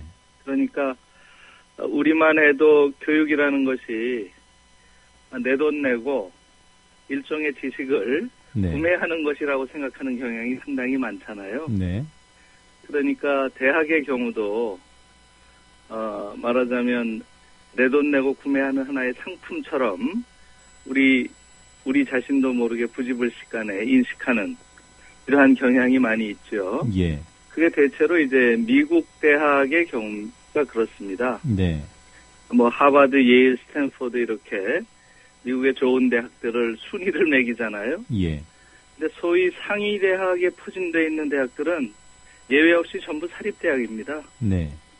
거의 뭐 우리 돈으로 하면은 5만 불이 넘는 대학들이니까요. 그러니까 우리식으로 하면 6천만 원 가까이 네. 되는 그런 대학들이죠. 그러니까 지금 미국의 경우는 대학이라는 것이 내 돈 내고 내가 좋은 교육을 받는 것이 뭐가 잘못된 것이냐. 그게 정의로운 것이다라는 관점이 이제 미국의 경우 네. 수용되는, 인정되는 이런 관점에 인데 반해서 독일의 경우는 교육이 시장에서 구매되는 그런 상품이 아니고 교육은 기회 평등을 이룰 수 있는 최소한의 조건이다. 네. 이렇게 보는 것이죠. 그래서 기회 평등 모두에게 주어져야 되는 것이고 그것이 부모의 그 재산 정도에 따라서 좋은 교육을 받고 또 받지 못하고 하는 것은 사회적 정의에 합당하지 않다. 이런 생각이 보편적으로 사회에서 수용되고 있는 것이죠. 네. 그 전통이 오래된 겁니다. 우리의 경우는 그것이 약한 것이죠. 네. 사실 지금 오늘날 우리 학생들의 경우는 지금 너무 지금 등록금도 비싼 데다가 또 생활비도 상당히 많이 들기 때문에 정상적으로 공부하기가 쉽지 않은 상황이 있죠. 네. 예, 그렇습니다. 네, 그러니까 그 등록금에 접근하는 방식도 뭐 이제 이해가 되는군요. 우리 정부나 네. 정치권에서 반값 등록금 요구, 등록금을 인하해달라는 학생들의 요구에 등록금은 낮출 수 없고 장학금을 더 주겠다. 뭐 이런 식의 접근을 하지 않습니까? 일종의 시혜로 보이는데요. 예. 그러니까 이게 교육이라는 것, 특히 대학 교육이라는 것까지가 우리 국가, 우리 사회가 제공하는 어떤 공공의 그런 뭐라고 할까 기회라고 본다면 뭐 장학금보다는 등록금을 장기적으로 낮추는 것이 맞겠네요. 예, 그렇기도 하고요. 네. 그다음에 이제 저희의 경우는 지금 장학금이다라는 형태로 해서 결국은 뭐 일종의 시혜지요. 네. 시혜를 이제 배포식으로 생활비 문제를 부분적으로 해결하려는 이런 생각을 가지고 있는데요. 독일의 경우는 바로 이 장학금을 주는 형태의 생활비 지원. 네. 여기에 대해서 이미 1960년대에 학생들이 그것은 문제가 많다. 예. 그것은 장학금이라는 건 생활 형편이랑 그 학습 성취도 가지고 주는 거 아닙니까? 네. 그러니까 사실은 그런 식의 선별적 그 구제 방식은 보편적 그 대학 교육 정신에 맞지 않는다. 이렇게 보고 당시 학생들은 실제로 이 대학이라는 곳이 연구하는 곳이잖아요. 네. 그리고 이 연구라는 것은 기본적으로 사회적 노동입니다. 그러니까 생활비 보조라는 것을 국가가 주는 시혜라고 판단해서는 되지 않고 대학생들이 당연히 해야 되는 연구라는 사회적 노동에 대해서 공적 기관인 국가가 그 대가를 보상하는 것이다. 라는 차원에서 생활비 지원이 이루어져야 된다. 이렇게 해서 당시에 학생들이 내세운 게 연구 보수라는 개념이에요. 네. 근데 이 연구 보수라는 개념이 참 놀라운 개념이죠. 저희 입장에서 보면. 그렇군요. 그러니까 대학이나 학생들이 하는 행위에 대한 새로운 시각을 갖게 하는 것입니다. 그런 인식들이 독일에서는 다 수용이 돼서 오늘날은 뭐 그것은 일종의 사회적 합의라 그럴까요? 네. 이런 것들이 다 이루어져 있는 거죠. 우리 입장에서도 제 개인적으로는 대학생 지원에 대한 그 근거로서 연구 보수라는 그 개념을 좀 논의해 볼 필요가 있다 이런 생각을 하고 있습니다. 네. 독일의 특수한 상황입니까? 아니면 다른 나라도 이런 사례들이 꽤 있나요? 사실은 지금 유럽의 경우는 네. 등록금이 없다거나 생활비를 지원한다거나 네. 하는 것들이 굉장히 보편적인 현상이죠. 그러니까 우리는 지금 미국에서 이루어지는 아주 극단적인 저런 경쟁 체제와 시장 지상주의라고 할까요? 교육 문제도 완전 시장적인 방식으로 푸는 거죠. 네. 돈이 있는 사람이 좋은 대학을 구매하는 거죠, 말하자면. 이런 방식은 아주 예외적인 경우죠. 그러니까 우리가 지금 알고 있는 가장 큰 그 오해 중에 하나가 미국에서 하는 방식이 소위 글로벌 스탠다드라고 생각하는 거예요. 근데 사실은 지금 미국에서 이루어지는 것은 미국인들 자신도 미국 예외주의라고 하지 않습니까?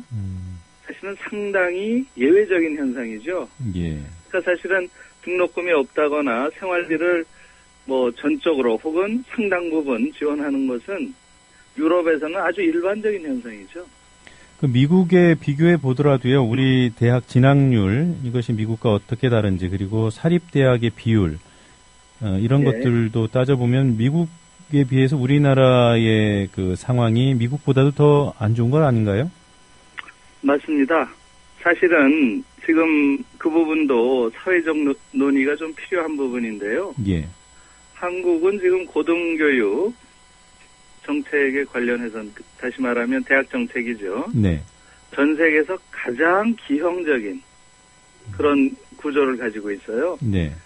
지금 사립대학 비율이 87%에 가깝거든요. 네. 이런 나라는 뭐 전 세계 어디에도 없죠. 그것이 말하는 것은 국가가 고등교육을 완전히 방기하고 있다, 네. 포기하고 있다 이렇게 말해도 과언이 아니에요. 네. 그리고 사립대학이 그렇게 높은 비율로 고등교육을 담당하고 거기에 대한 국가의 지원은 거의 전무하거든요. 네. 그 얘기는 뭡니까? 결국은 사립대학이 직접 교육의 수혜자로부터 돈을 받아서 운영하는 이런 방식이 되니까 국가는 완전히 빠지고 모든 고등교육의 부담을 사실상 개인, 가정이 지게 되는 이런 형태가 되어버렸거든요. 네. 그래서 이런 경우는 사례를 보기가 어렵고요. 네. 독일의 경우는 뭐 99%가 다 국립대학이고요. 네. 미국의 경우만 해도 우리가 사립대학이 많다고 생각하지만 사립대학의 비율이 20%가 안 되죠. 네. 우리처럼 사립대학이 87%에 가까운 나라는 뭐 상상하기 어려운 경우입니다. 네. 뭐 국민을 사립대 예, 손님으로 이렇게 국가가 제공하는 것이 아닌가 이런 생각도 드는데요. 예. 네. 그렇게도 있습니다. 네. 교수님이 지금 중앙대에서 교편을 맡고 계시니까 관련해서 한 가지만 좀 여쭤보겠습니다. 중앙대 청소 노동자들이 지금 아직도 농성을 벌이고 있죠? 지금 최근 상황은 제가 자세히 지금도 농성을 벌이고 있는지 잘 모르겠습니다. 예. 최근에 안녕들 하십니까? 대자보 관련해서, 우리 학생들이 청소 노동자들의 파업에 공감하는 대자보도 썼다는 보도도 있고요. 예. 이 파업을 바라보는 학생들이나 우리 교수님들 시각이 종전하고 비교해 볼 때 어떻습니까? 예, 지금 대학 내에, 네. 지금 청소 노동자들의 파업 문제는 사실은 굉장히 심각한 측면을 보여주는 게 있어요. 네. 사실은 대학이라는 것은 우리가 유신 독재 시절에도 그런 경험을 하지 않았습니까? 아무튼 사회가 아무리 바깥 사회가 자유나 평등이 억압을 받더라도 최소한 대학 캠퍼스 안에서는 자유로운 의사개진이 가능했고 또 평등의 정신이라는 게 지배했지요. 네. 그러니까 대학이라는 곳은 훔볼트라고 근대 대학을 창시한 사람이 있지 않습니까? 예. 훔볼트에 따르면 가장 이상적인 그런 세계를 선취하는 곳이다. 네. 난 대학 밖의 세계가 아무리 착취가 아주 자심하고 또 불평등하고 부자유하고 하더라도 최소한 대학 안에서만큼은 인간이 이루어야 할 어떤 이상적인 세계를 예. 미리 이루어 보이는 하나의 모델로서 보이는 그런 곳이 되어야 한다. 이것을 이제 대학의 이념이라고 생각을 했거든요. 네.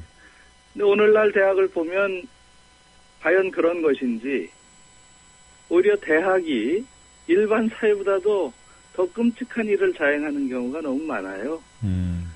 지금 이를테면 그런 그 미화원이나 경비원에 대한 그 대학의 여러 대학의 그 행태들이 네. 그런 것을 보여주고 있다 이렇게 보이죠. 네. 네, 잘 알겠습니다. 오늘 이런 시각에 길게 인터뷰 응해 주셔서 고맙습니다. 예. 네, 감사합니다. 중앙대학교 동문학과 김누리 교수님과 얘기 나눴습니다. 국민TV 뉴스가 창간했습니다. 빠르고 정확한 뉴스, 국민TV 뉴스의 텍스트 버전을 여러분 앞에 내놓습니다. 국민TV 라디오의 각종 콘텐츠를 이제는 읽으실 수 있습니다. 뉴스.국민.tv 국민TV 뉴스에서 세상의 모든 뉴스와 만나세요.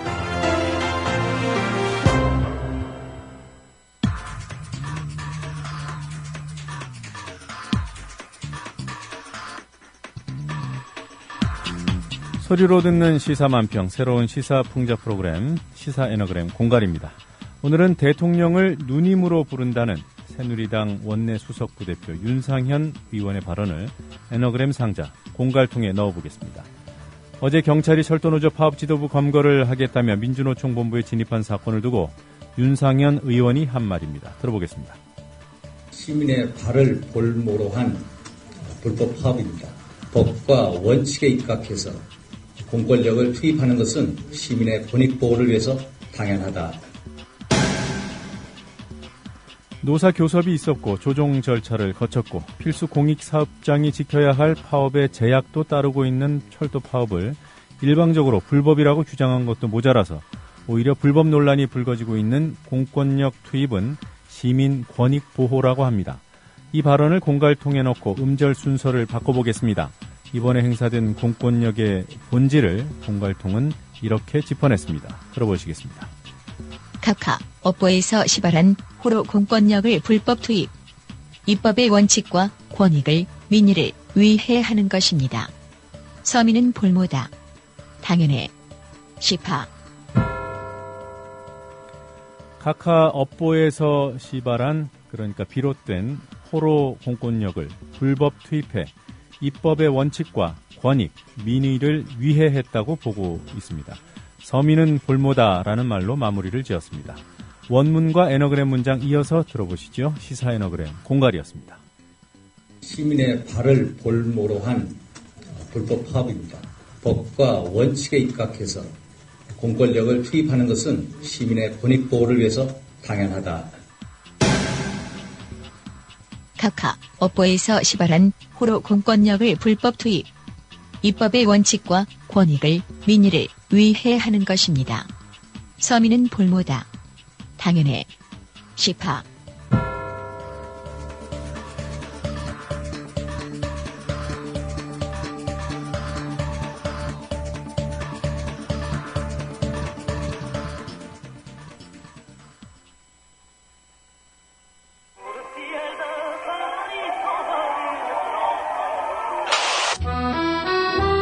안녕하세요. 저는 나는 파리의 택시 운전사를 쓴 홍세화입니다.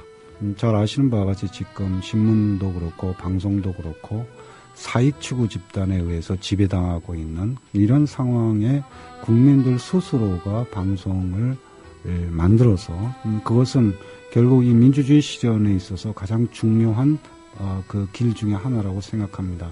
저도 국민TV에 이 협동조합 조합원으로 가입했습니다. 저랑 같이 이 국민TV 조합원이 되었으면 하는 그런 바람으로 이 말씀 드립니다. 조합원이 돼서 힘을 실어주십시오. 포털 사이트에서 미디어 협동조합 국민TV를 입력하시고 홈페이지에 들어오셔서 조합원으로 가입해 주시면 됩니다.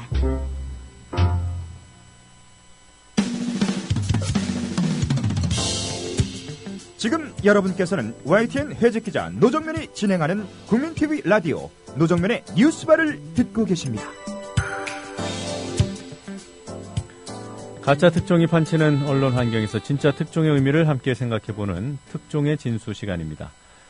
보통 특종이라고 하면 남이 보도하지 않은 내용을 독자적으로 취재해서 단독으로 보도하는 경우를 이르지만 어차피 공개될 내용을 남들보다 조금 먼저 보도하는 경우도 특종, 시간 특종으로 분류됩니다.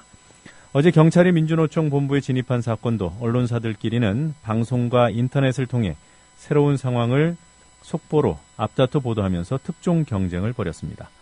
종편과 보도 채널들은 아예 장시간 생중계를 하기도 했습니다.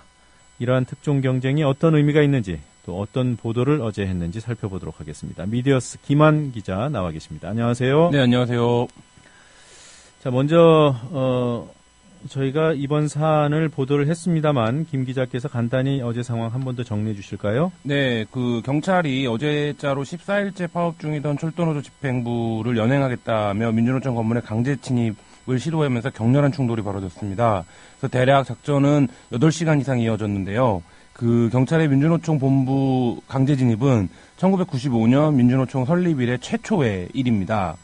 그래서 경찰은 22일 오전 김명환 철도노조 위원장 등 지도부에 대한 체포영장을 집행하겠다며 민주노총 사무실이 위치한 서울 정동 경향신문사 건물에 강제 진입을 시도했습니다. 이 과정에서 7시간 이상 대치가 이어졌고요. 총 130명 이상이 연행이 됐습니다. 하지만 경찰 7시간여의 진압에도 불구하고 정작 경찰이 체포하겠다고 한 철도노조 간부들은 전날 이미 건물을 빠져나간 것으로 그렇게 확인돼서 지금 논란이 엄청난 파문이 빚어지고 있습니다. 네. 이 과정을 종편과 보도 채널들이 생중계를 했던데요. 어땠습니까? 네, 작전이 시작되면서부터 사실상 중계가 시작이 됐는데요. 네. 오전 10시경부터 전 과정이 생중계됐습니다. 정규 편성이 완전히 사라졌고요. TV조선은 거의 전 과정을 빠짐없이 생중계했고, 채널A, MBN, 뉴스와의 YTN 등 종편 및 보도 채널들이 사실상 실시간 생중계로 관련 상황을 전했습니다. 그래서 해설이 아주 가관이었는데요.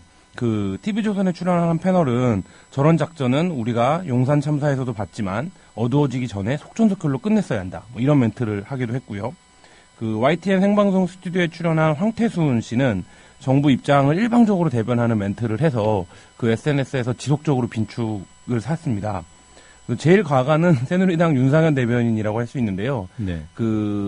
최초의 이제 민주노총 건물 침탈이 있는 오전 브리핑을 하면서 기자들을 향해서 이제 동짓날인데 팥죽은 드셨냐라고 이제 멘트를 하고 브리핑을 했는데 첫 번째 브리핑에서는 민주노총 상황을 전혀 언급하지 않았습니다. 네. 그래서 기자들이 지금 민주노총에서 침탈이 벌어지고 있는데 정부 새누리당의 입장은 뭐냐라고 하자 윤상현이 알아보겠다. 그리고 아직은 입장을 곧 내겠다라고 얘기하고 첫 번째 브리핑에서는 관련된 내용을 아예 언급하지 않았던 그런 상황입니다. 네, 어제 윤상현 의원 브리핑에 화가 많이 나신 모양이에요. 예, 직함도 빼버리시네요.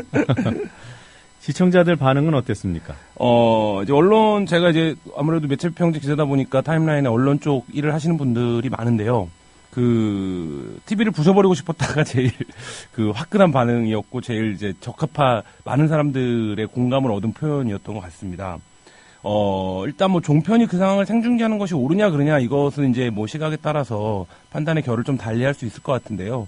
문제는 화면을 전달하는 해설과 스튜디오 출연자들의 문제입니다. 네. 그리고 이게 이제 계속적으로 지적되었던 종편의 어떤 편향성 같은 것들이 어제를 맞아서 폭발한 것이 아닌가 이런 생각이 들 정도로 일방적인 해설이 계속 이어졌는데요.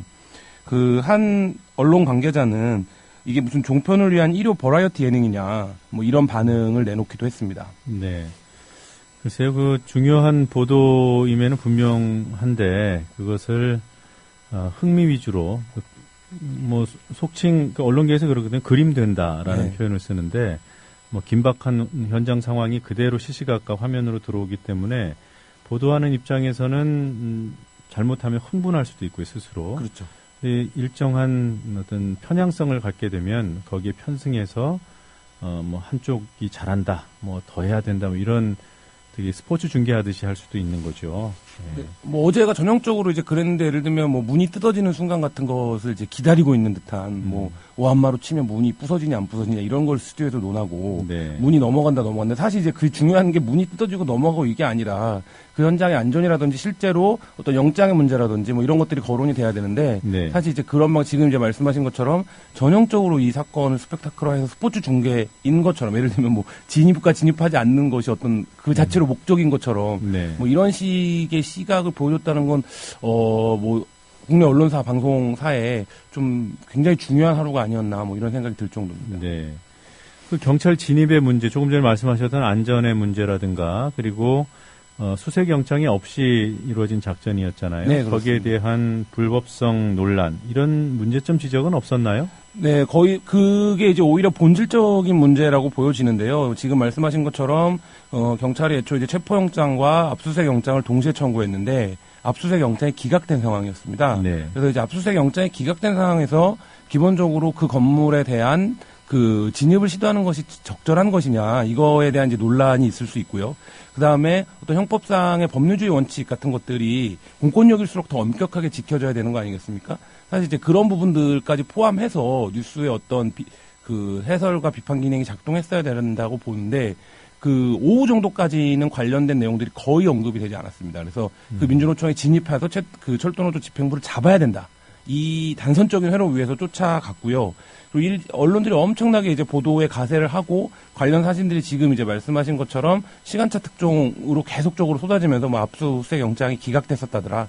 뭐 지금 민주노총 지도부가 빠져나갔다고 하더라. 네. 뭐 이런 것들이 계속적으로 알려지기 시작하면서 그 어느 정도 이제 뒤로 갈수록 조금씩 반영이 되는 모습을 보였지만 기본적으로 이제 그런 본질적인 시각은 전혀 짚어지지 않았고요. 그건 어제 그 지상파 메인 뉴스에서도 마찬가지였습니다. 그러니까 뭐 네. 엄청난 충돌이 있었고 격렬한 저항이 있었고 한데 사실 이 경찰의 진입행위 자체가 사실 이제 뭐 단순한 민주노총에 대한 문제가 아니라 공권력을 집행하는 과정에서의 정당성 같은 것들이 확보가 되어 있는 것이냐가 언론에게 중요한 포인트여야 하는데 사실 이제 그런 부분들이 짚어지지 않았고요. 그래서 이건 기본적으로 지금 법률가들은 그 법관이 발부한 영장을 제시해야 한다는 헌법상 영장주의 위반이다라고 보고 있습니다. 그래서 네. 헌법 제12조 3항인데요. 그래서 이런 부분들이 앞으로 격렬한 논쟁을 예고하고 있는 그런 상황입니다. 12조 3항 내용을 좀 읽어주실까요? 네, 뭐 12조 상항이 이제 영장주의 위반인데요. 경찰관 등이 영장 없이 피의자를 수색할 수 있는 범위를 시간적, 장소적으로 엄격히 제한한다. 그 다음에 시간적으로 피의자를 현실적으로 체포 구속하는 경우에 하나고 피의자를 발견하지 못한 상태에서 피의자를 찾기 위한 목적으로 타인의 주거에 들어가는 행위는 피의자를 체포 구속하는 행위가 아니므로 형사소송법 제216조가 적용될 수 없고 별도로 압수수색 영장을 발부받아야 한다. 이게 이제 핵심적인 내용인데요. 네. 앞서 언급드린 것처럼 체포영장만으로 그 건물에 들어가는 것은 굉장한 제약, 시간적, 장소적 제약을 가하고 있습니다. 그래서 어떤 건물에 들어간다라고 하는 것은 반드시 체포영장과 그 압수수색 영장을 수반해야 된다라고 이제 법리적으로 보고 있는 것이죠. 이거 관련 판결도 굉장히 많습니다. 그래서 그런 부분들이 이게 굉장히 그리고 근대법이나 형법상의 기본적인 원리에 해당한다라는 것이 법률가들의 그 소견이고요. 그래서 어저께 상황이 있고 오늘 11시에 바로 주요 법률가들이 이 사건에 대한 기자회견, 긴급 기자회견을 예고를 했습니다. 그래서 네. 관련 부분들은 법리적으로 경찰이 엄청난 좀 무리수를 둔 것이 아니냐 이런 얘기 분석들이 나오고 있습니다. 네, 물론 체포영장만 가지고도 그곳에 체포 대상자가 있는 것이 거의 확실하다면 그것을 입증할 만한 개연성을 입증할 만한 증거가 있다면 불가능한 것은 아닐 텐데요.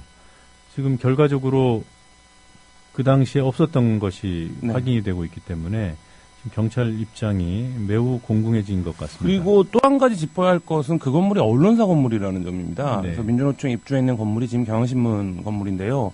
경향신문은 오늘 그 별도 입장을 내기도 했습니다. 신문 제작에 엄청난 차질을 빚었고 언론사 건물에 이렇게 공권력이 무리하게 들어온 것에 엄중 항의한다라는 입장을 내기도 했는데 여러 가지 사회적인 질서와 긴장관계 문제가 완전히 무너진 날이 아니었나. 그래서 언론사 건물을 들어가는 것에 대한 신중함, 그리고 그 건물을 들어가는 적법 절차를 준수하는 것에 대한 어떤 긴장감, 그리고 공권력을 집행하는 것이 이제 뭐 100번 양보해서 반드시 필요한 상황이었다라고 인정된다고 하더라도 그것까지 가기까지의 어떤 설득과 협의나 혹은 이런 과정들이 있었는지, 그래서 네. 총체적으로 좀 과정이 전반적으로 너무 일방적이고 너무 폭력적이었다, 이렇게 보여집니다. 네, 이 문제에 함구하고 있는 청와대의 비겁함도 짚어야 될 것 같습니다.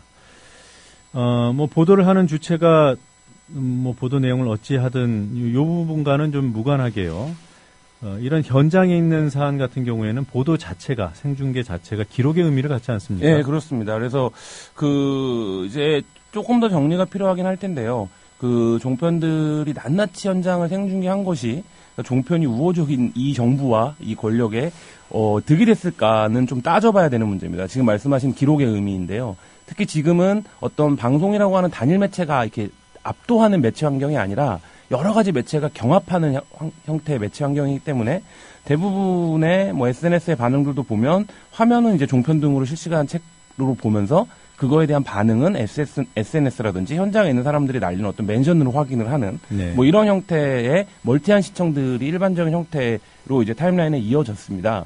그래서 이러한 상황들이 종편이 어쨌든 과거에 뭐 90년 연대 사태라든지 아니면 뭐 2004년 평택 대출이 사태라든지 이런 때 보도가 되지 않는 것이 문제였는데, 이번 사태의 경우에 오전부터 낱낱이 생중계가 되면서 밤에 2만 명이 그 현장에 모였거든요. 네. 그러니까 이제 그런 것들을 보면 지금 말씀하신 것처럼 종편이 뭐 당장의 하루치 시청률을 생각해서 엄청나게 생중계를 했는데 약간 긴 호흡의 전국으로 보면 종편의 보도가 어떻게 작용을 할지는 좀 더 두고 봐야 될 것 같습니다. 뭐 저도 2003년도 대출이 사건을 생중계했던 앵커 입장에서 보면 매우 조심스럽죠. 왜냐하면 그 사안에 대한 입장들이 갈렸으니까. 그때 그 당시 보도를 했던 주체들이 판단했던 것은 이 사안 자체를 알려야 된다는 점. 네. 다른 부분들은 뭐 별개의 문제로 치고, 뭐 종편들이 어떤 선정적인 목적을 가지고 시청률 경쟁 차원에서 보도를 한 측면도 분명히 있겠죠. 그리고 그것을 입증하듯이 그런 좀 부적절한 보도들을 했으니까요.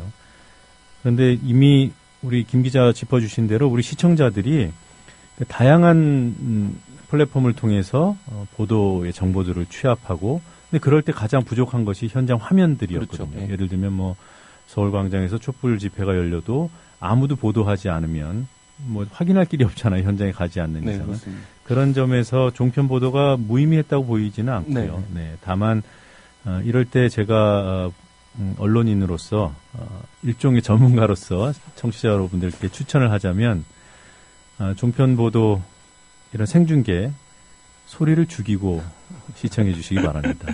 시만 하시기 바랍니다. 청하지 마시고요. 그리고 시하실 때도 의미를 부여하는 자막은 신경 쓰지 마시고요. 사안이 이게 뭐 어떤 화면이다, 뭐 어떤 시간이다, 이런 사실관계에 관한 자막만 부가 요소로 참고하시면 뭐 일종의 활용법이 되지 않을까 그런 생각을 네, 합니다. 그래서 뭐 저도 여태까지 많은 다이나믹한 현장들이 있었지만 어제처럼 폭발적으로 사람들의 반응을 불러일으킨 것은 지금 말씀하신 대로 종편 채널들이 다 이제 어쨌든 그 현장을 생중계하기 시작하면서 네. 발생한 상황이라고 보여지고요. 그게 지금 이 사건에서 종편이 다른 의미를 애써 계속 부여했지만 기본적으로 이제 한국 사회의 시민들이 어떤 민주적 감수성이라든지 민주화를 진전시켜온 경험들이 있고 그 과정에서 이런 일이 어떤 일이다 뭐 이런 거에 대한 판단 능력을 충분히 가지고 있기 때문에 그런 부분들이 엄청나게 이제 뭐 어떤 결과를 의도했는지는 모르겠지만 사실 전혀 다른 결과로 펼쳐질 수 있겠다 이런 생각이 좀 들었습니다. 네. 이제 오늘 내일 이어지는 보도도 좀 체크를 좀 해봐 주시기 바랍니다. 네, 어떤 양상의 보도를 하는지. 네, 오늘 얘기는 여기서 마무리를 하도록 하겠습니다. 미디어스 김한 기자였습니다. 다음 주에 뵙겠습니다. 네, 감사합니다. 네, 오늘 뉴스바 순서 모두 마칠 시간입니다. 퀴즈 정답 말씀드리겠습니다. 최근 수서발 KTX 자회사 설립을 주도하고 있는 서승환 국토교통부 장관의 아버지에 관한 문제였습니다. 서 장관의 아버지 서종철 씨는 이러저러한 이력이 많은 분인데요. 이분의 이력과 무관한 것을 골라달라는 문제였습니다. 1번 일본군 소위, 2번 5.16 군사 쿠데타 가담, 3번 박정희 정부 시절 국방부 장관, 4번 프로농구연맹 총재. 정답은 4번 프로농구연맹 총재를 지낸 적은 없고요. 야구와 관련된 직함이 있었던 것으로 제가 압니다. 정답은 4번이었습니다. 네, 뉴스바 마치겠습니다. 저는 내일 아침 7시에 여러분들 다시 찾아뵙도록 하겠습니다. 뉴스바 바텐더 노정면은 물러갑니다. 고맙습니다.